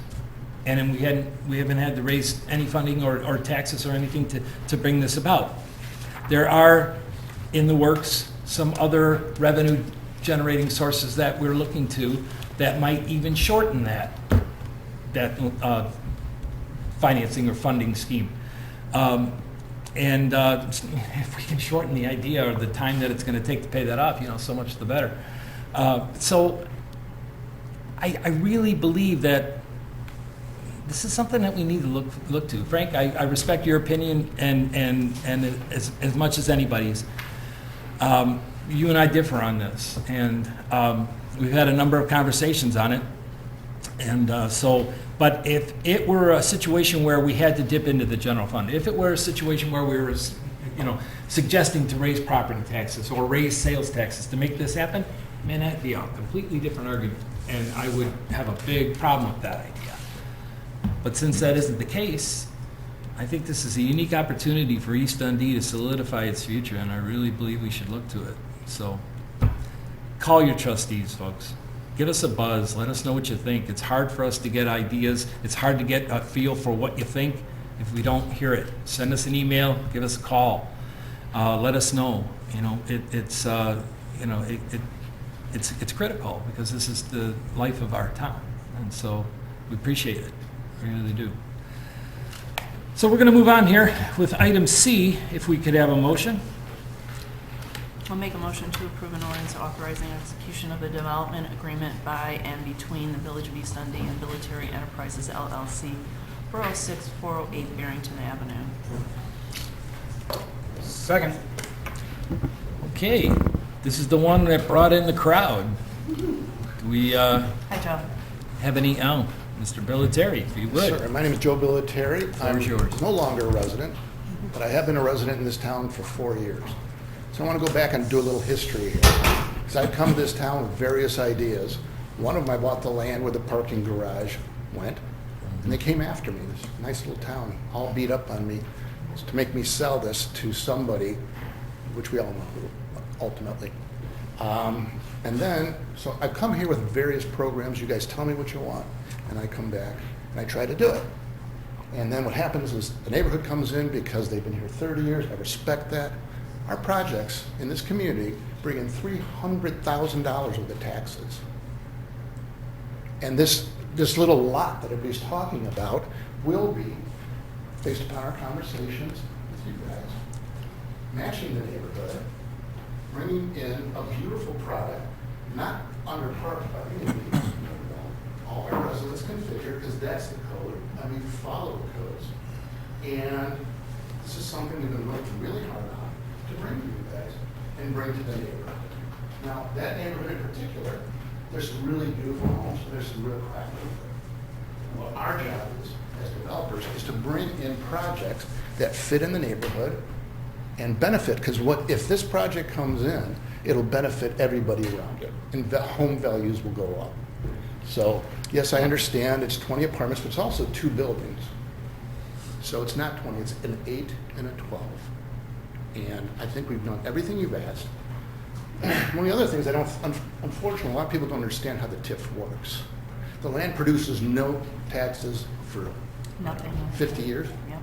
And you guys just dumped, what, $300,000, $400,000, $500,000 in to that lot to get that water house taken off? I'm not sure if that's the exact number, but. No, it was much less than that. Much unfortunately. Okay, 200,000. Yeah, it was closer to that. Okay. So now you go ahead, and I offered to buy it and put homes on there, but that's not what you guys want. You put 2 homes on, you'll never get your money back. All the money you put into that, you will never get back. And that's a travesty to the taxpayers. And I'm the taxpayer in this town too. So I think by following along, allowing us to do this, we'll take the TIF money, we'll pay it back. The TIF money is only our own money. We create the taxes, and then we get the money back through the TIF. And then we weren't even able to negotiate because the TIF ends 7 years, 5 years? 7. Yeah, so I think we've done a good job. The staff has been great to work with. It was give and take. And I think ultimately we can't just look at the neighbor, because this happens everywhere we go. The neighbors come out, they don't want it there. But what's best for the community? How many people will that bring to your downtown, use your parking garage, and bring sales tax in, plus how much are real estate taxes will that do? We're projecting 60,000. That's what you were projecting, but the assessor said more closer to $100,000 a year. It's because you're assessor. I also just wanted to make some clarifications about the process. So this is a, step 1 of 20 or mile 1 of 20, if we're talking about a marathon. So if this agreement gets approved, it's starting the process, and I think Scott alluded to this earlier. This is not a done deal by any means. This is a green light to say, we think there's merit here, let's continue to refine and move forward and get to something that everybody is ultimately happy with. I mean, you're never going to make everybody happy, but you have to start somewhere. And if this gets approved, the developer will then submit for a zoning change, which will then go to P&Z, which will then have a public hearing, which will then trigger the notification requirements that all the neighbors get their mailing.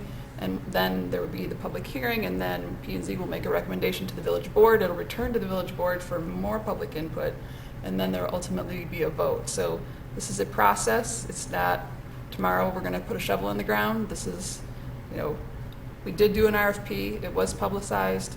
There was one respondent. It was this developer. The original project received feedback from the board based on not just their feelings, but what the community said they liked and didn't like about the previous project. And so that is how we have come to be here today and what we have ahead of us going forward. And we're proud of what we do. You've seen I don't know if anybody knows other projects. To give you an idea of rents, I think our minimum rent on this building will be $1,300. My guess is a lot more than some people's mortgages. So the people that are in there, and if anybody's worried about crime or any of that, I'll take you to my other buildings in town. They're clean, they're safe. We don't have any problems with them, and we've got just about 100 apartments in this town. So. In the middle of houses? I'm sorry? Right next to it, in front of it? Yeah, there's one over on Penny Avenue. I used to live there. 201 Penny. It's right near the animal hospital. It's not a house, those are apartments. It was an office building that was deteriorated and empty. I came in and turned it. That's not in the middle of houses. Yeah, right next door to the north is already. I'm sorry? The animal hospital is ours. To the west, The house is all around it. to the west and to the north is 100% residential, single family homes. Okay, but in this case, everything around it is almost everything. No, it must be multifamily because you have duplexes. No, it's grandfathered in because it's always Right. This will only increase the value of people's homes over, that's all it's going to do. I think the difference too, though, with the Penny Avenue project was that structure was already in place. So it was rehabbed to become what it is now. This is a clean slate. Right. And the surrounding properties, I think the argument is that it doesn't fit. So Okay, it's a fair argument, but we've done it in many places. That doesn't mean that it was the right move, Joe. That's my point, And if we're talking $1,300 a month, I'm expecting vinyl siding. Jeff, enough with that already. What's that? Your vinyl siding jokes. I'm just It's expecting not going to be vinyl siding. I know you No, already it's not. It's explained going to be that. very fit to the neighborhood, and I'm really tired of you. Good. Okay. It's not appropriate. Let's try to keep this simple. Yeah. Any other questions? Any other questions anybody has? So, question about the process. So, if this were approved, you're saying it would need to go to zoning. Zoning would need to give a recommendation. Then it would come back to us, or is that the correct That's correct. next steps? So they would have to go through the process of, deciding at zoning if this fits the new comprehensive plan, because it does seem like we do have in our downtown and everywhere west of there a lot of apartments. There's 2 on my block that are, I think, bigger than this, but it is all single family, but there are a lot of apartments nestled within, and multifamily next door to that to the right, and then you're at the downtown. So the question is, on the comprehensive plan, is there a stepping out of the downtown to small multifamily at the edge of residential and giving the neighbors a chance to respond to that? And then I would like to do, have surveys where we ask the whole town, because I know that all the developments, immediate neighbors, usually are against most developments, but that has some weight, but I want also the weight of what everybody else in the town wants and factor that in before making a decision. But I do think that these look, like before, we were looking at things that I shared them online, and a lot of people, I mean, everyone said that they didn't fit the neighborhood, and we agreed, and we said it would have to look like a residential home or do residential homes. But we were in a RFP proposal contract because you were the only ones that responded, and that's why you had the right to come back with a new plan. Well, that's And what you guys so we asked did for. ask you to come back with something more residential friendly, and this is what we're seeing. But it does, I do like that it looks like a Victorian home, and from the street, it does look like homes and not an apartment building. It just looks like somebody has a big home, but it doesn't scream Two big homes. apartment. Yeah, 2 big homes. But yeah, the cars, like, will there be this landscaping screening back the cars so that they are as invisible as we can have them? Yeah. And then I had a question about I've heard there's new regulations on parking spaces for residential to be all EV outlets. Is that something that affects this project? It does not affect that. This project is under the size that requires the EV. Okay. Anybody else have questions? I think it's a vast improvement from the big buildings we saw I last do time, too. so you definitely heard us wanting it to be more residentially friendly, and, but I also do want, throughout this process, it is important for the residents to be able Absolutely. to say their piece and be heard, so, if moving forward today means they still will get the opportunity to share their piece, and we can still work with design and see if we can come to something that everyone agrees on, I'm always all for that, so, I want to just be able for them to hear, to speak to. Any other comments, questions? Anything? No? You go. The public hearing? What's that? What was that? Oh, well, we discussed that at board meetings right here, what we're doing right now. Well, a rezoning would require letters to go out to you when they apply for rezoning, because they would need multifamily zoning. So at that time, they'd be required to mail letters to all of you. But that'd be after we spend a lot of money with their attorney and with their village manager's time doing all of this. It's already done. Why don't we get our input first? Well, this is how the RFP system works, is that we put it out. I mean, we could, talk about when new developments come, is there a different alert system that can go out before? Like we do have the packets right now. As trustees, we can try to, like, I took screenshots, put them on Facebook. I know Dundee Daily News shared it with 6,000 people, but getting it to everybody's mailbox every single week is not something we can do because there is always a development. Well, in case where it's not zoning apartments and you want to put apartments, I feel like the residents all deserve something in their box. If it was zoned apartments and you guys were working on it, that would be fair. Now that's And then we're just- But they will. But that's what does happen. That is what we're going to do. Yeah, Yeah. everyone's going to get. Developers agreement before the zoning. Definitely out of place. And it's zoned single family. The comprehensive plan does not say this, it says single family. So why are you putting all these resources and monies into something before you let us know? No, This is is our public speaking taxpayer still? money. I mean, has the village attorney spent time on this? Yes. Has the village president, manager spent time on this? Sure. And you guys put volunteer, which time basically, not your pay, but, I can't process this. Okay. I'm It's sorry. like you want to get it all put together, and then we're supposed to come up and say no. Okay. I have some questions if we can get back to them. Sure. So the assessor said that the potential property taxes based on these 2 apartment buildings would be close to $100,000 once we come off of the TIF, which is great, income to the village.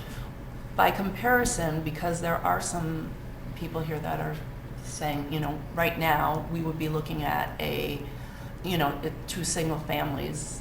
Would this hold 3 single-family houses based on the square footage? Or would it be 2? It's 2 lots? Okay. We might be able to do 3. The problem is you don't ever get your money back. Right.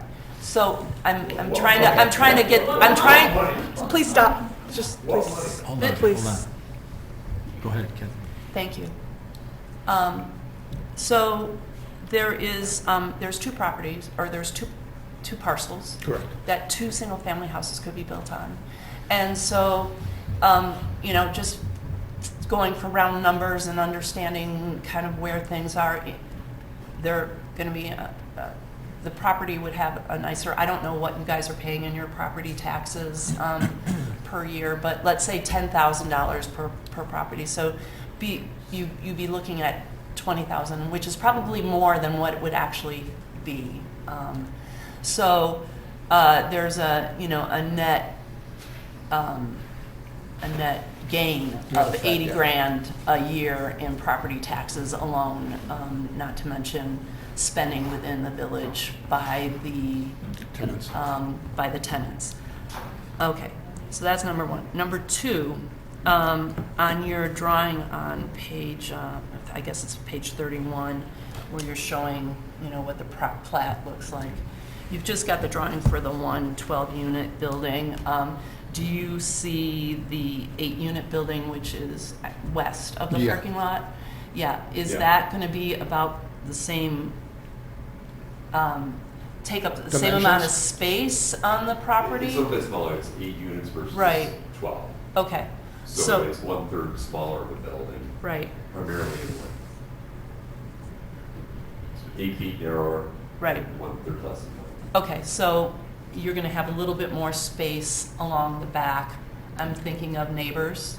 Yeah, we were too. So yeah. in some of the backyards, we're going to put a little patio too. Right. So people Yeah, can I sit see that. outside. Okay. And so makes it more residential and more community-like with people. Okay. And then the last question I had is, at this point with your plan, do you foresee, once we get past zoning, and if it were to be rezoned for the, what is it, R3 for apartment buildings? Or R3? R3. Or 4? Depends on the size. Do you see you having to come up before the board or before the Planning and Zoning Commission if it were approved for whatever it needs to be? Variances and with regards to setbacks and that kind of thing? No. All variances are hit. Okay. So we designed so that there would be no variances within the setback, side yard, front yard, rear yard, etc. Okay. Yeah, the slow drip, drip, drip is what I'm trying to avoid. Okay. That's all I have. Thank you. Thank you. Okay. Is there anything else? Mayor, just one comment. When he started his presentation, he talked about there's some nice houses around there, there's some crap. I'd like to know what he means by crap. Yeah. We would like to I can do that later. Yeah. No, we want to hear Yeah. I'm just telling you, there's homes that need work in your neighborhood. That's all I'm saying. He said it's crap. Yeah. Okay, I said crap. Yeah. There's homes that- No, I'm not doing that. Hey, you don't live here anymore, either. Yeah. No, but I pay a hell of a lot more taxes than all we put together. Right. Okay, this is getting Yeah. quite toxic.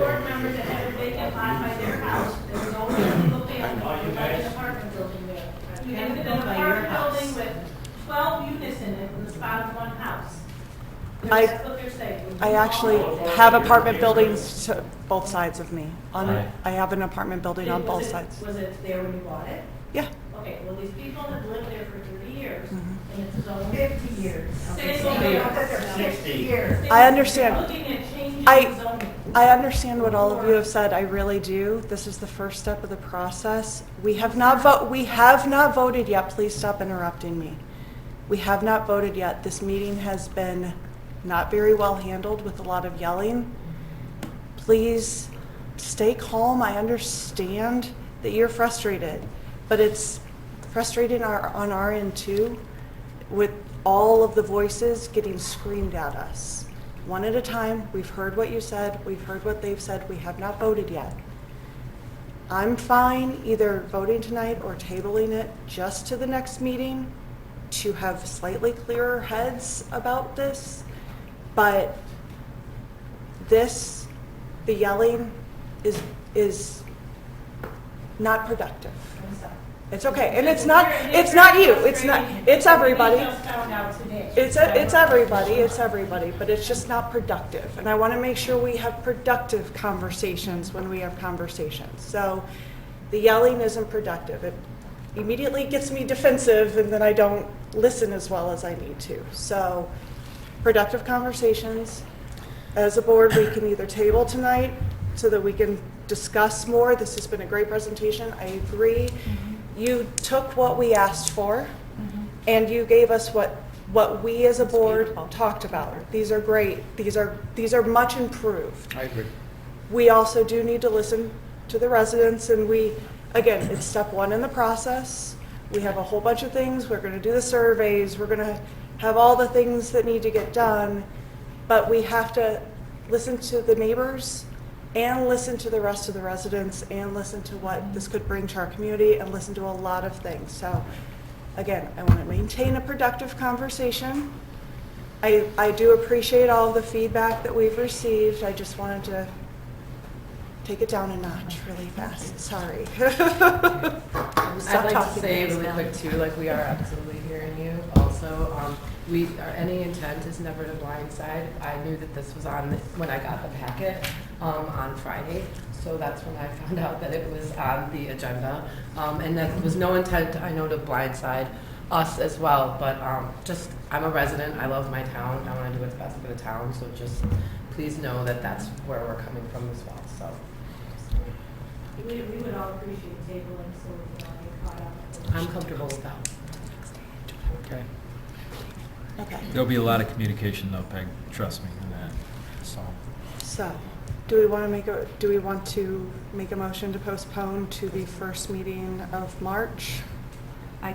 To provide some, so do we need to take back the motion just to give a couple of weeks to have some cooler heads with the conversation? And no, someone could just make a motion to Just make a postpone to motion. whatever date. okay, I'll make a motion to postpone to. I will make a motion to postpone item C to the first meeting of March, which is March 6th-ish. March 4th. Second. Questions, anybody? No? Catherine? Trustee Mahoney? Yes. Trustee Coonsey? Yes. Trustee Britton? Yes. Trustee Saviano? Yes. And Trustee Sauter? Yes.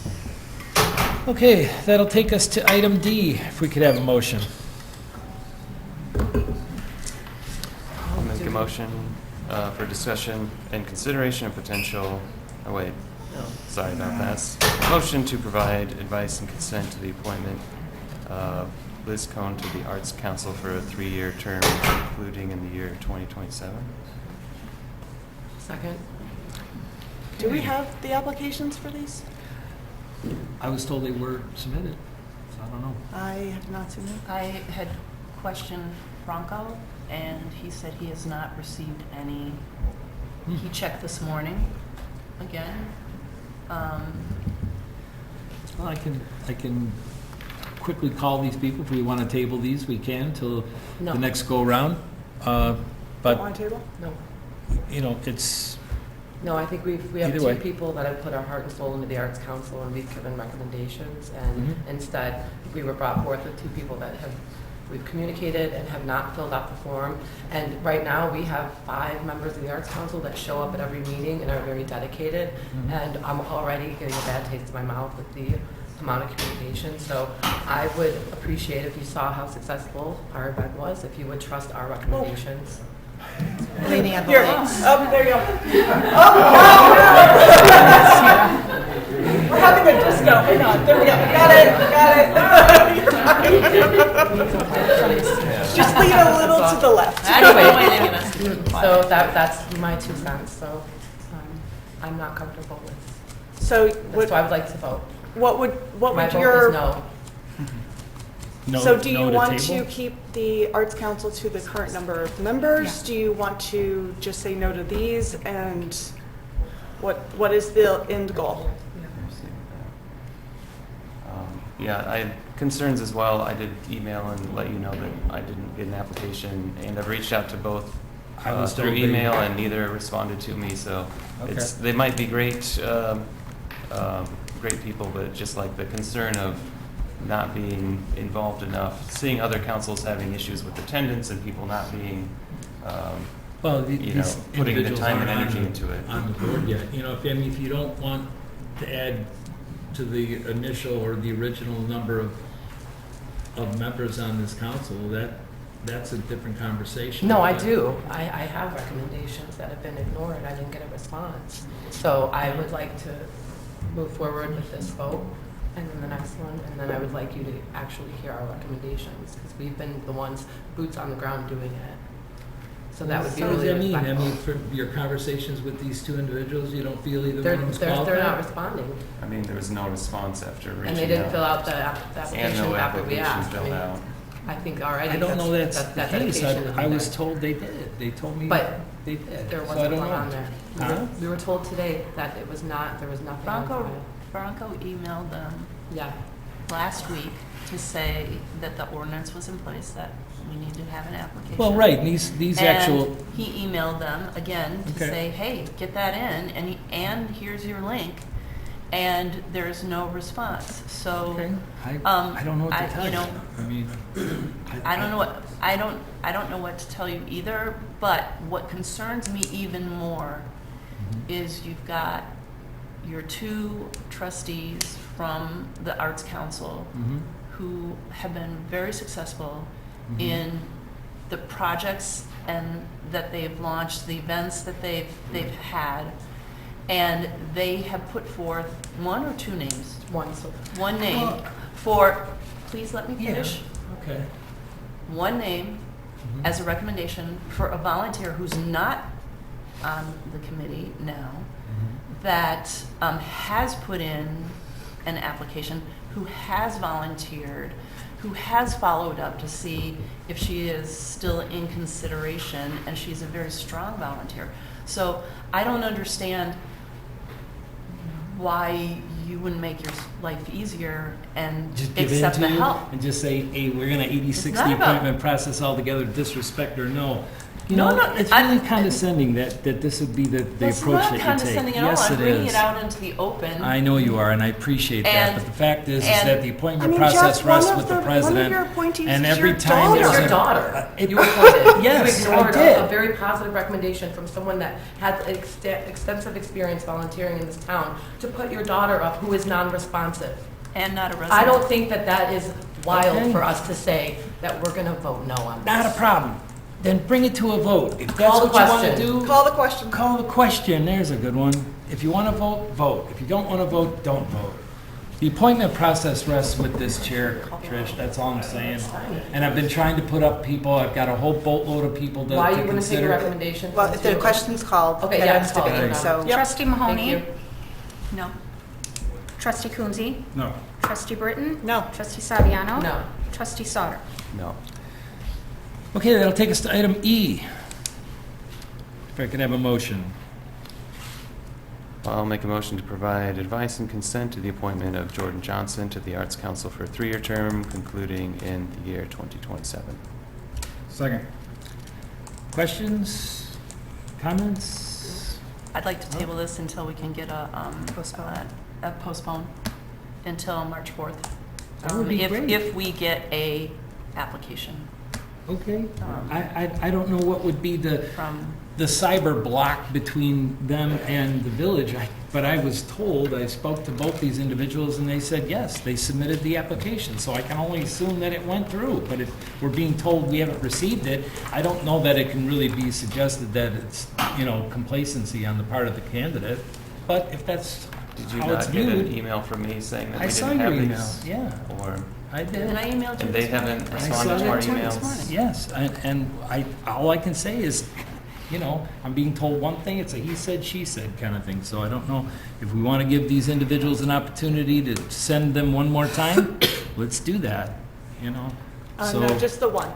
The other one's already been voted down. okay, wonderful. Any other questions? I need a second. Second. We're gonna There's a Or motion to postpone it. table. postpone it? Okay. Trustee Mahoney? Yes. Trustee Coonsey? Yes. Trustee Britton? Yes. Trustee Saviano? Yes. Trustee Sauter? Yes. Okay, well, I'll call that individual again and say, do it a second time. Okay, that'll take us to item F, which is a discussion and consideration of potential revisions to the village's facade grant program. This one, just to let people know, is what I alluded to earlier in the monies that were coming out of the BDD in the downtown. That's where that $450,000 that's generated from that district. We take $100,000 out of that every year, and we earmark it for 4 grants for facade improvement of commercial properties. So this is a consideration to revise that. So Erica, would you like to run us through what the revisions are? Actually, Brandis has been spearheading this program on the Brandis, staff side for the last several years, so the floor is yours. pass the baton. All right. At a previous board meeting, the board requested staff to look into the program to see if there is a way to incorporate some additional eligible expenditures. And we did look at best practices of other communities and found that particularly for ADA improvements, that was added and included into their regular facade program, as well as some additional language that allowed the board to fund other programs. So our recommendation from staff, instead of starting 2 different programs for facade improvements that essentially will meet the same objective, is to just add additional eligible projects. So we do have a recommendation to add ADA as a eligible expense, ADA compliance excluding sidewalks, for exterior improvements only, not interior improvements, and also to add 2 additional eligible expenses, which is exterior structural reinforcements to meet code compliance, and also other improvements that are visible from the public right-of-way and have positive impacts on the appearance of the building. So that will give the board a little bit more flexibility on what other projects may be approved in the future. Cool. Questions? Discussion? I had a question about changing or maybe modifying number 3, where we enhance the facade along the Dundee Crossings corridor as one of the requirements. Since that's somewhat vague, whether it enhances with just a different color of paint, but it's already in perfect condition, like could we say enhances the facade in areas where it's in a state of disrepair or blight or peeling paint, or define what we mean to Needed hopefully maintenance. target buildings that need it more Yeah. and not ones that are just wanting to refresh the aesthetics.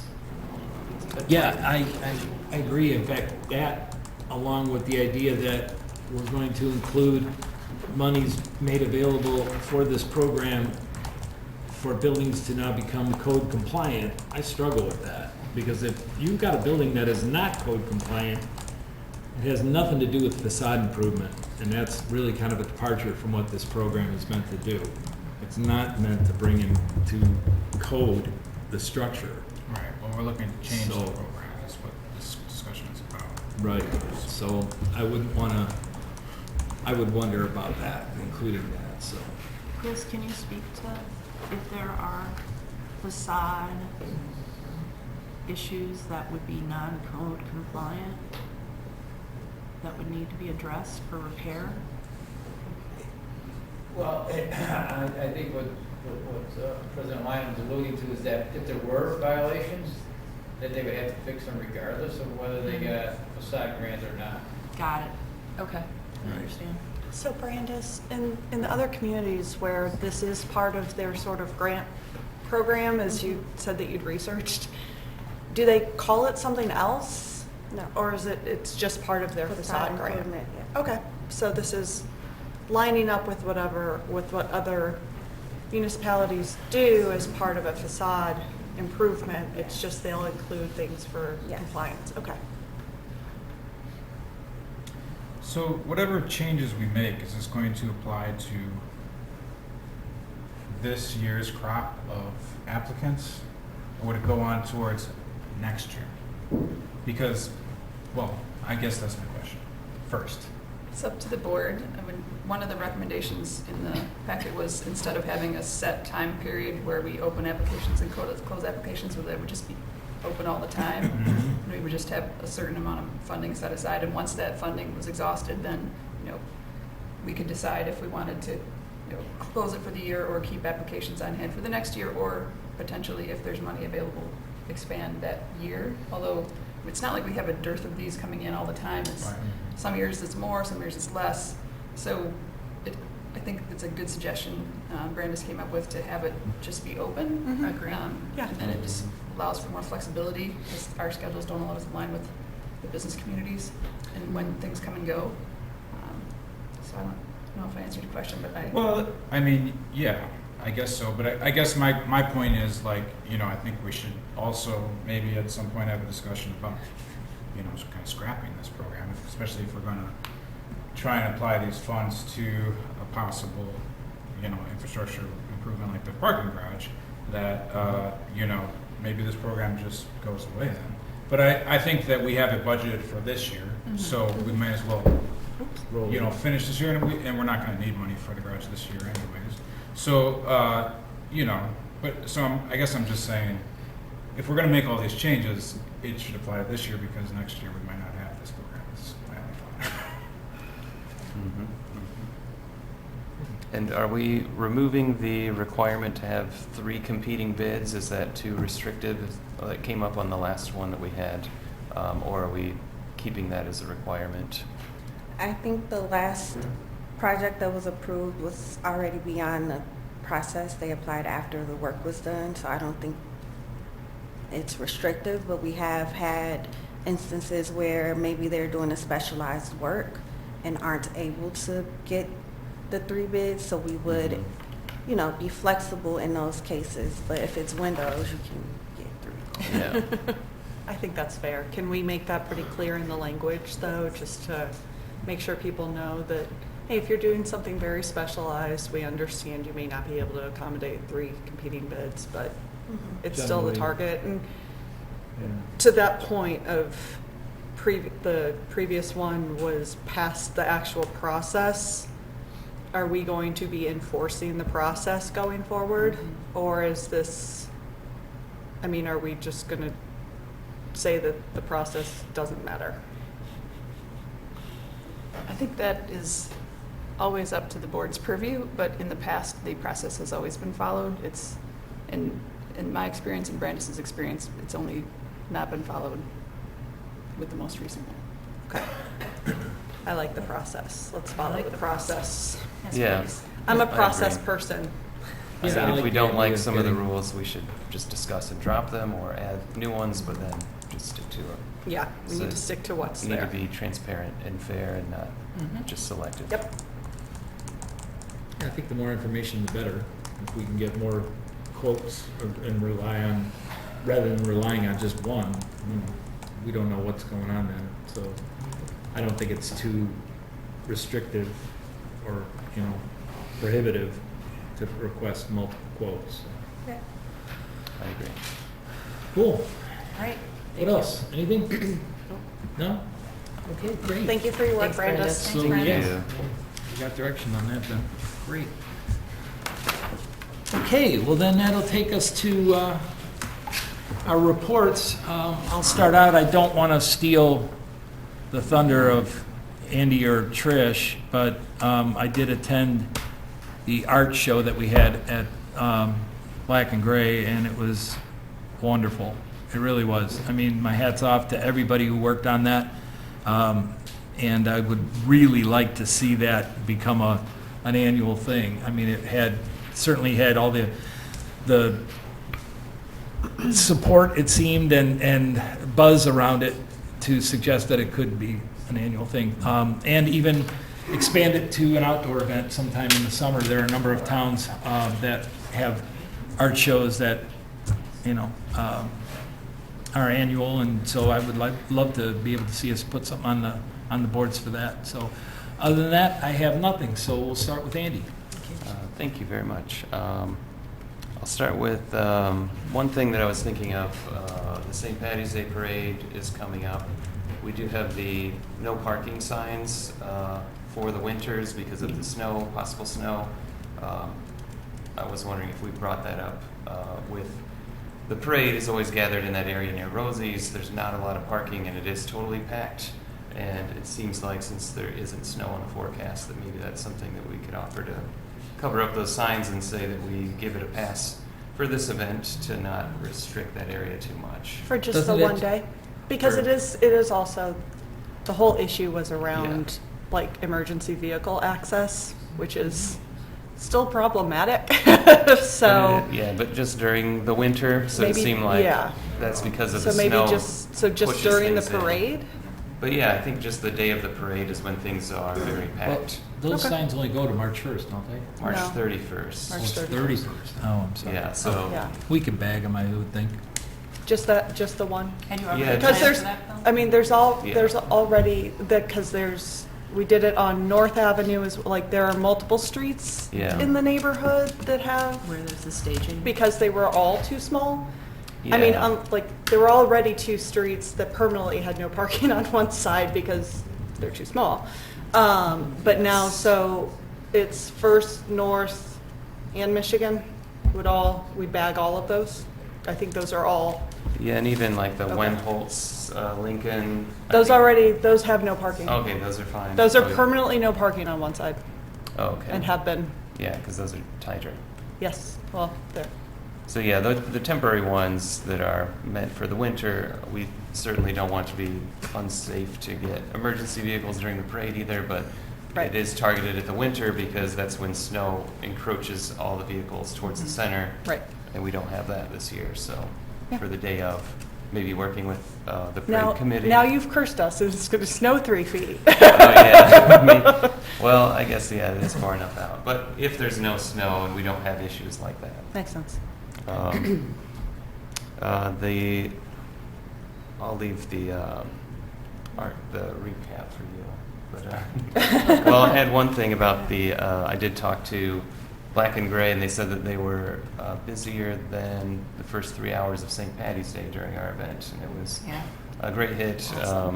So bigger crowds than were expected. But the Hager Wall concerns that were brought up, it sounds like since that wall fell down and we don't own the property yet, it does sound like we're working with the property owner, but I was wondering once we get to Phil, if we get just an update if there's anything new that came up in the last day. Or Chris. Or Chris. Right. Yeah. And then wanted to touch base on video gaming since we are in a freeze on the video gaming licenses right now. I was wondering if that might be a nice time for us to review the fee structure and come up with a plan of do we leave it the same or change it before we open it up again when we do open it up, because it doesn't affect any current applications. And what rules are we going to put around it and all that stuff that Yeah, we're going just to all be the dealing with details. this year? Yeah. It does, though, affect tequila valves. They put in a request for it, so there's, if we leave the moratorium in place, it would affect that, so, but I think that's about it, but just keep that in mind. And then when we get to, let's see, Phil, when we get, there were some concerns about water quality in certain neighborhoods, and he gave a good recap on how we handle those individual requests to look at any water problems at a residence. And it sounds like Baxter and Woodman is going to give a full investigation of all of our infrastructure is something they're doing now, but there's also maybe more testing that could be done at the site level when we do get an issue so that we can log it and see if there's patterns popping up of certain contaminants getting into certain neighborhoods since our infrastructure is old. But If I botch that, maybe you can add to or correct that, but that is all. Great. Trish? Okay, so the recap from the black and gray, or black and white art show at Black and Gray. Say that 10 times fast. We had about 230 people, I'd say, around mid-200s, and 105 pieces of artwork hung on the wall, and it was amazing. We brought a lot of the Elgin art community over too, which was really cool because they have a really cool community of artists, and I recognized some. So it was my heart was so full. I mean, it was amazing to see that many people come out for it. The Golden Rocks, so the parade committee time, the Golden Rocks are out. So kids can, if they find one around town, they can bring it to Dairy Queen and get a free dilly bar. And the Dairy Queen is going to give us up to 100. So when we collect some rocks, we'll put some back out. Because I think some people are taking them home and keeping them. Because we've done like 90 or something, and there's like 30 left. So we're recycling. And then I've been going to different businesses for the corned beef contest. So I did email Jamie over at Rosie's.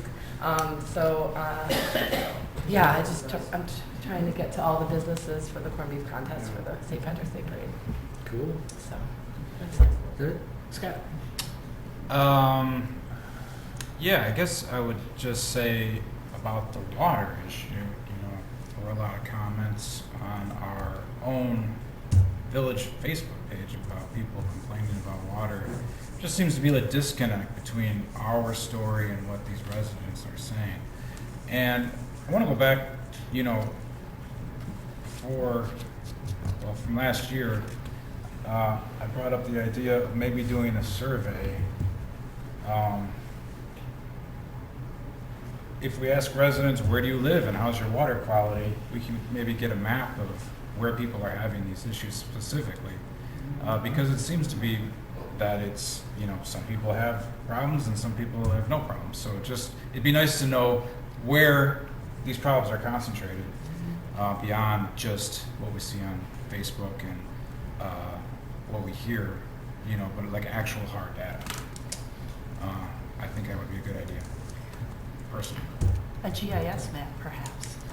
Absolutely.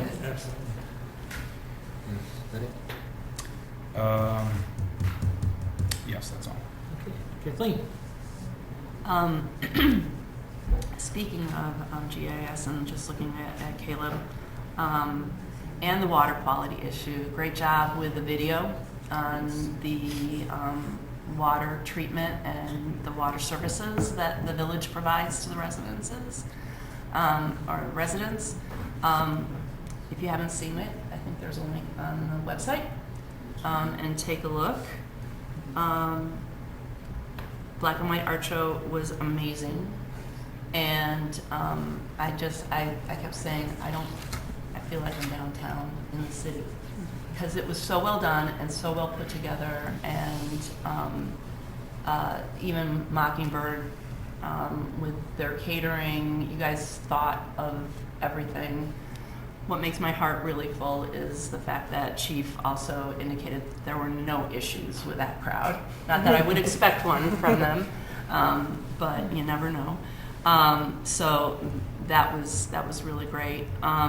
Shamrocks and buttons are available at your local establishments. I got 2 of them yesterday, and 2 buttons, and so that all goes to Fish Food Pantry, and thanks to the team Matt and me, and the parade group that is putting that all together, Mary Kay Harvey and the whole group of volunteers that handmade these. They're very intricate. So congratulations on that. Congratulations to Brandis on the audit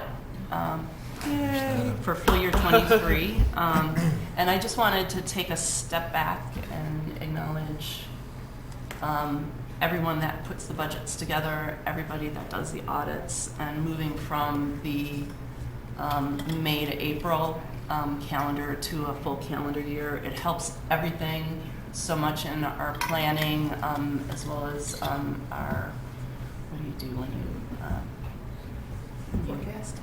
forecast and, The other magic word. yeah, I got yeah, nothing yeah, for yeah, you. yeah. Where we don't make the residents pay for the debt payments.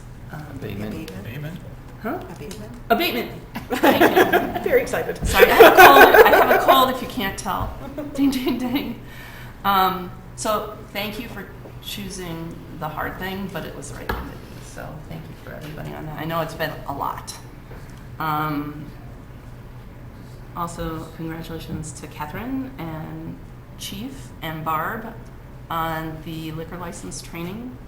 I would like some feedback. I don't know if Catherine, you could get to Chief on whether all of the establishments were represented, and particularly if there are any of the establishments that we've had reoccurring citations and issues with, if they weren't in attendance, when we will be planning on doing a follow-up for those. Thank you, I really appreciate it. And then just to wrap up, yeah, I think one of the things that we, in hearing tonight from the residents with regarding the Barrington project and also the garage, that we do a little bit more of education and outreach. We've discussed in the past when we've had other issues, putting the pictures on the website, putting it on the email, biweekly newsletter, saying, hey, this project is coming, what do you think? Reach out to your trustees or to anyone at the village with your concerns, and also the things that you like, because a lot of times you don't hear about people that like something. You only hear about people that are opposed to something. We've discussed in the past multiple ways beyond the e-newsletter, the sign on 72, also in the billing statements, putting a little blurb on the billing statements for the utilities, that if the timing works out, right? Because those are only come out once every 3 months, so that we can make sure that we're always taking a look at and making sure we're improving our communications. It's improved greatly, but I think there's always room. Thanks, that's it. Sarah? We had somebody tonight ask the question, the last meeting we had, we talked about the education process for the puppy ordinance. How is that going? I know Chief has been working on it, and I have not yet seen a draft, but I hope that we have something out to the community by the middle of March. Okay. You know, just a comment on that too. When we discussed this at the last meeting, we talked about maybe revitalizing the licensing program that kind of went by the side years ago. Would that provide any information on the kind of dogs that are being licensed? You know, I mean, at least if that were the case and somebody comes in, you know, we could require that, you know, what type of breed, that sort of thing. Oh, well, I'm going to license 3 pit bulls. Well, that might be a residence to keep an eye on. That's in my thought. So.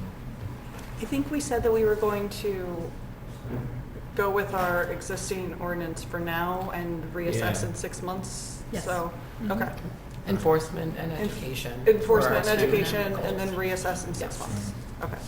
A more clear description of the enforcement process and what happens next and next and next. And layman's terms, Yeah, what the it's actual ordinance actually says. Really the It's reporting unclear. process. Yeah. Really the reporting process, and also, you know, making sure if there's a complaint that it's, if there's an incident that, and if the person determines that they don't want to put forth a complaint, that is the victim, that it's still acknowledged what the animal is, or where the property was, or you know, was it off leash, and that kind of thing. So. Okay. Second thing is, yay art show. That was amazing. That was absolutely fantastic. And the third thing is just going back to the Planning and Zoning Commission. Talked to some individuals, in fact, I've talked to almost the entire board. Okay. And there seems to be a consensus to want to move the time for that meeting to 7 o'clock to better accommodate attendance, which is, I think, legitimate. Some years ago, it was changed to 6. I don't think it would adversely affect the petitioner, and if it's going to help the commission with attendance, I think it's then something that we should consider. I leave it up to the commission. If they want to start at 7, then I don't think any of us would necessarily object. So, but I did talk to almost everybody on the commission about where they are and what they're seeing. Everybody seemed to be satisfied with their current position. One may be asking to be moved up and ahead of an expiration term. So when that happens, if that is communicated to us or to me, then I will, of course, look for a replacement. But beyond that, I think. So nothing for the attendance issues over the last year? Well, there is. I mean, there have been individuals who have missed meetings. But as I say, for instance, I know 2 of the individuals have jobs that interfere and making a 6 o'clock meeting very difficult. So if we move, okay, so here's what So I'll I'm say. thinking If we move the time, I'm willing to do another 6-month trial, right? We'll talk to the commission. There are 2 of you here. We'll talk at the next meeting and maybe bring it up during the next plan and zoning meeting. Erica, can we maybe ask Franco to? It's already on the agenda. Love it. See, I don't even need to do this. And so we'll bring it up. If we move it to 7, great. If that helps, great. If it does not help and we continue to have issues with attendance, I will be bringing it before the board to reduce the number of commissioners or to bring the problem commissioners in front of us and to explain. It is part of our code. You can shake your head all you want. Well, it is. We had to actually put new village code because we have commissioners who only show up for 3 meetings a year. That's unacceptable. This is a commitment they made to the village. They are part of our village's government. If they are not capable of making the meetings, then they should not be on the commission. Agreed. Period. Agreed. Move it to 7. That's the only thing I'm willing to do. We'll try it for 6 months. In 6 months, if we are back to somebody not showing up for 4 of the 6 meetings, they're gone. Okay. I'm done. Talk about it. I've been done for 2 years and it's gone on deaf ears. So I'm real done. Okay. And I'm done with my report here. Great. That takes us to staff. Erica. No report. Kelly. I can address Hager if you want. So I spoke with Inspector Ranieri. It does not appear that that wall that fell is a structural wall. The cinder block wall in the interior is the structural wall, which is not in danger of collapsing. Yeah, we're aware of this. Yes. So. Can I add something? Sure. The demolition contractor that stopped out today to take a look at it, confirm that. Okay, great. So. Structurally, it appears to be fine. It's not an imminent danger of collapse. So that's, okay, so. More Wait a bricks might second. fall on the edges. Wait or- a second. It's not it already did collapse, and there's more that's ready to the- collapse. so we I could say haven't- the entire building's not going to So fall I haven't down, seen which it. is all well and good. I haven't seen it. My understanding is there's a cinder block structural wall. Right. No, I understand. That is intact. Yes. What fell off is the exterior facade brick, Right. which is there's not plenty structural. of, but yes. So, to that end, the owner has been cited. He's got 30 days under your code to clean it up. And the alternative, we'll be talking with the owner and the owner's attorney about taking immediate measures, or if the village has to take it, what that means for the cost recoupment. That wouldn't allow 30 days before we could fence off the area, though, correct? I mean, we could force that sooner. So the village could, if there's an imminent danger under your police powers, can fence off the area, can clean it up. You just can't recover your costs for that under the police, unless you take them to court. Gotcha. Yeah. Good. Is that all? Yep. Great. Chris? The depot, renovations are coming along pretty well. Okay. Tomorrow they'll be starting on the ceramic tile on the interior bathroom that we added. And the exterior bathrooms are drywall. So we're moving along very well. Well, the project should be completed about the middle of April. Cool. I'll get you an answer on that paint as well. Okay. That we spoke Thank you. about. That's it. Okay. Joe? No report. Phil? The bigger property we talked about, on Friday, Trustee Sauter had emailed me about some of the responses that were received with regards to water quality. I sent a fairly lengthy email, so I will forward that to you all after this. Touches on some of the topics that were presented, and I can follow up at some point. It's a lengthy email.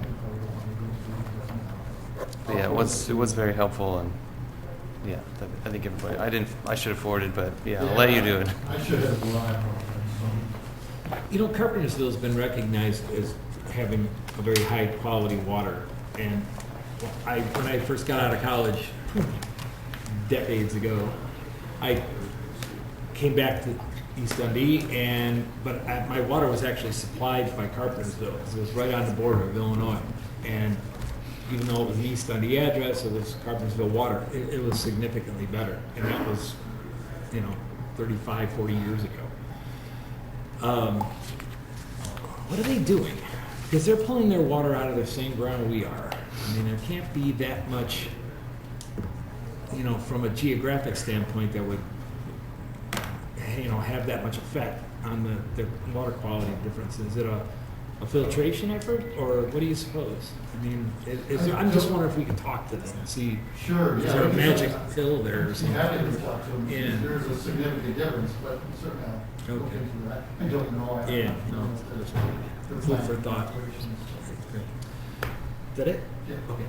Brandis? So yes, the audit has been completed. We are actively working to schedule someone to come present the audit to the board.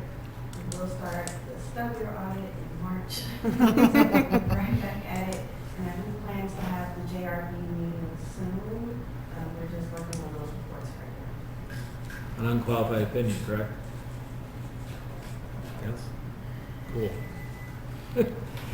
Gotta keep that, so. Okay, great. All right, then that seems, are we going into executive session? Not tonight. Not tonight. Then we are going to entertain a motion to adjourn. So moved. Second. All in favor? Aye. Any opposed? Thank you all for coming and sticking with us and not drawing any weapons.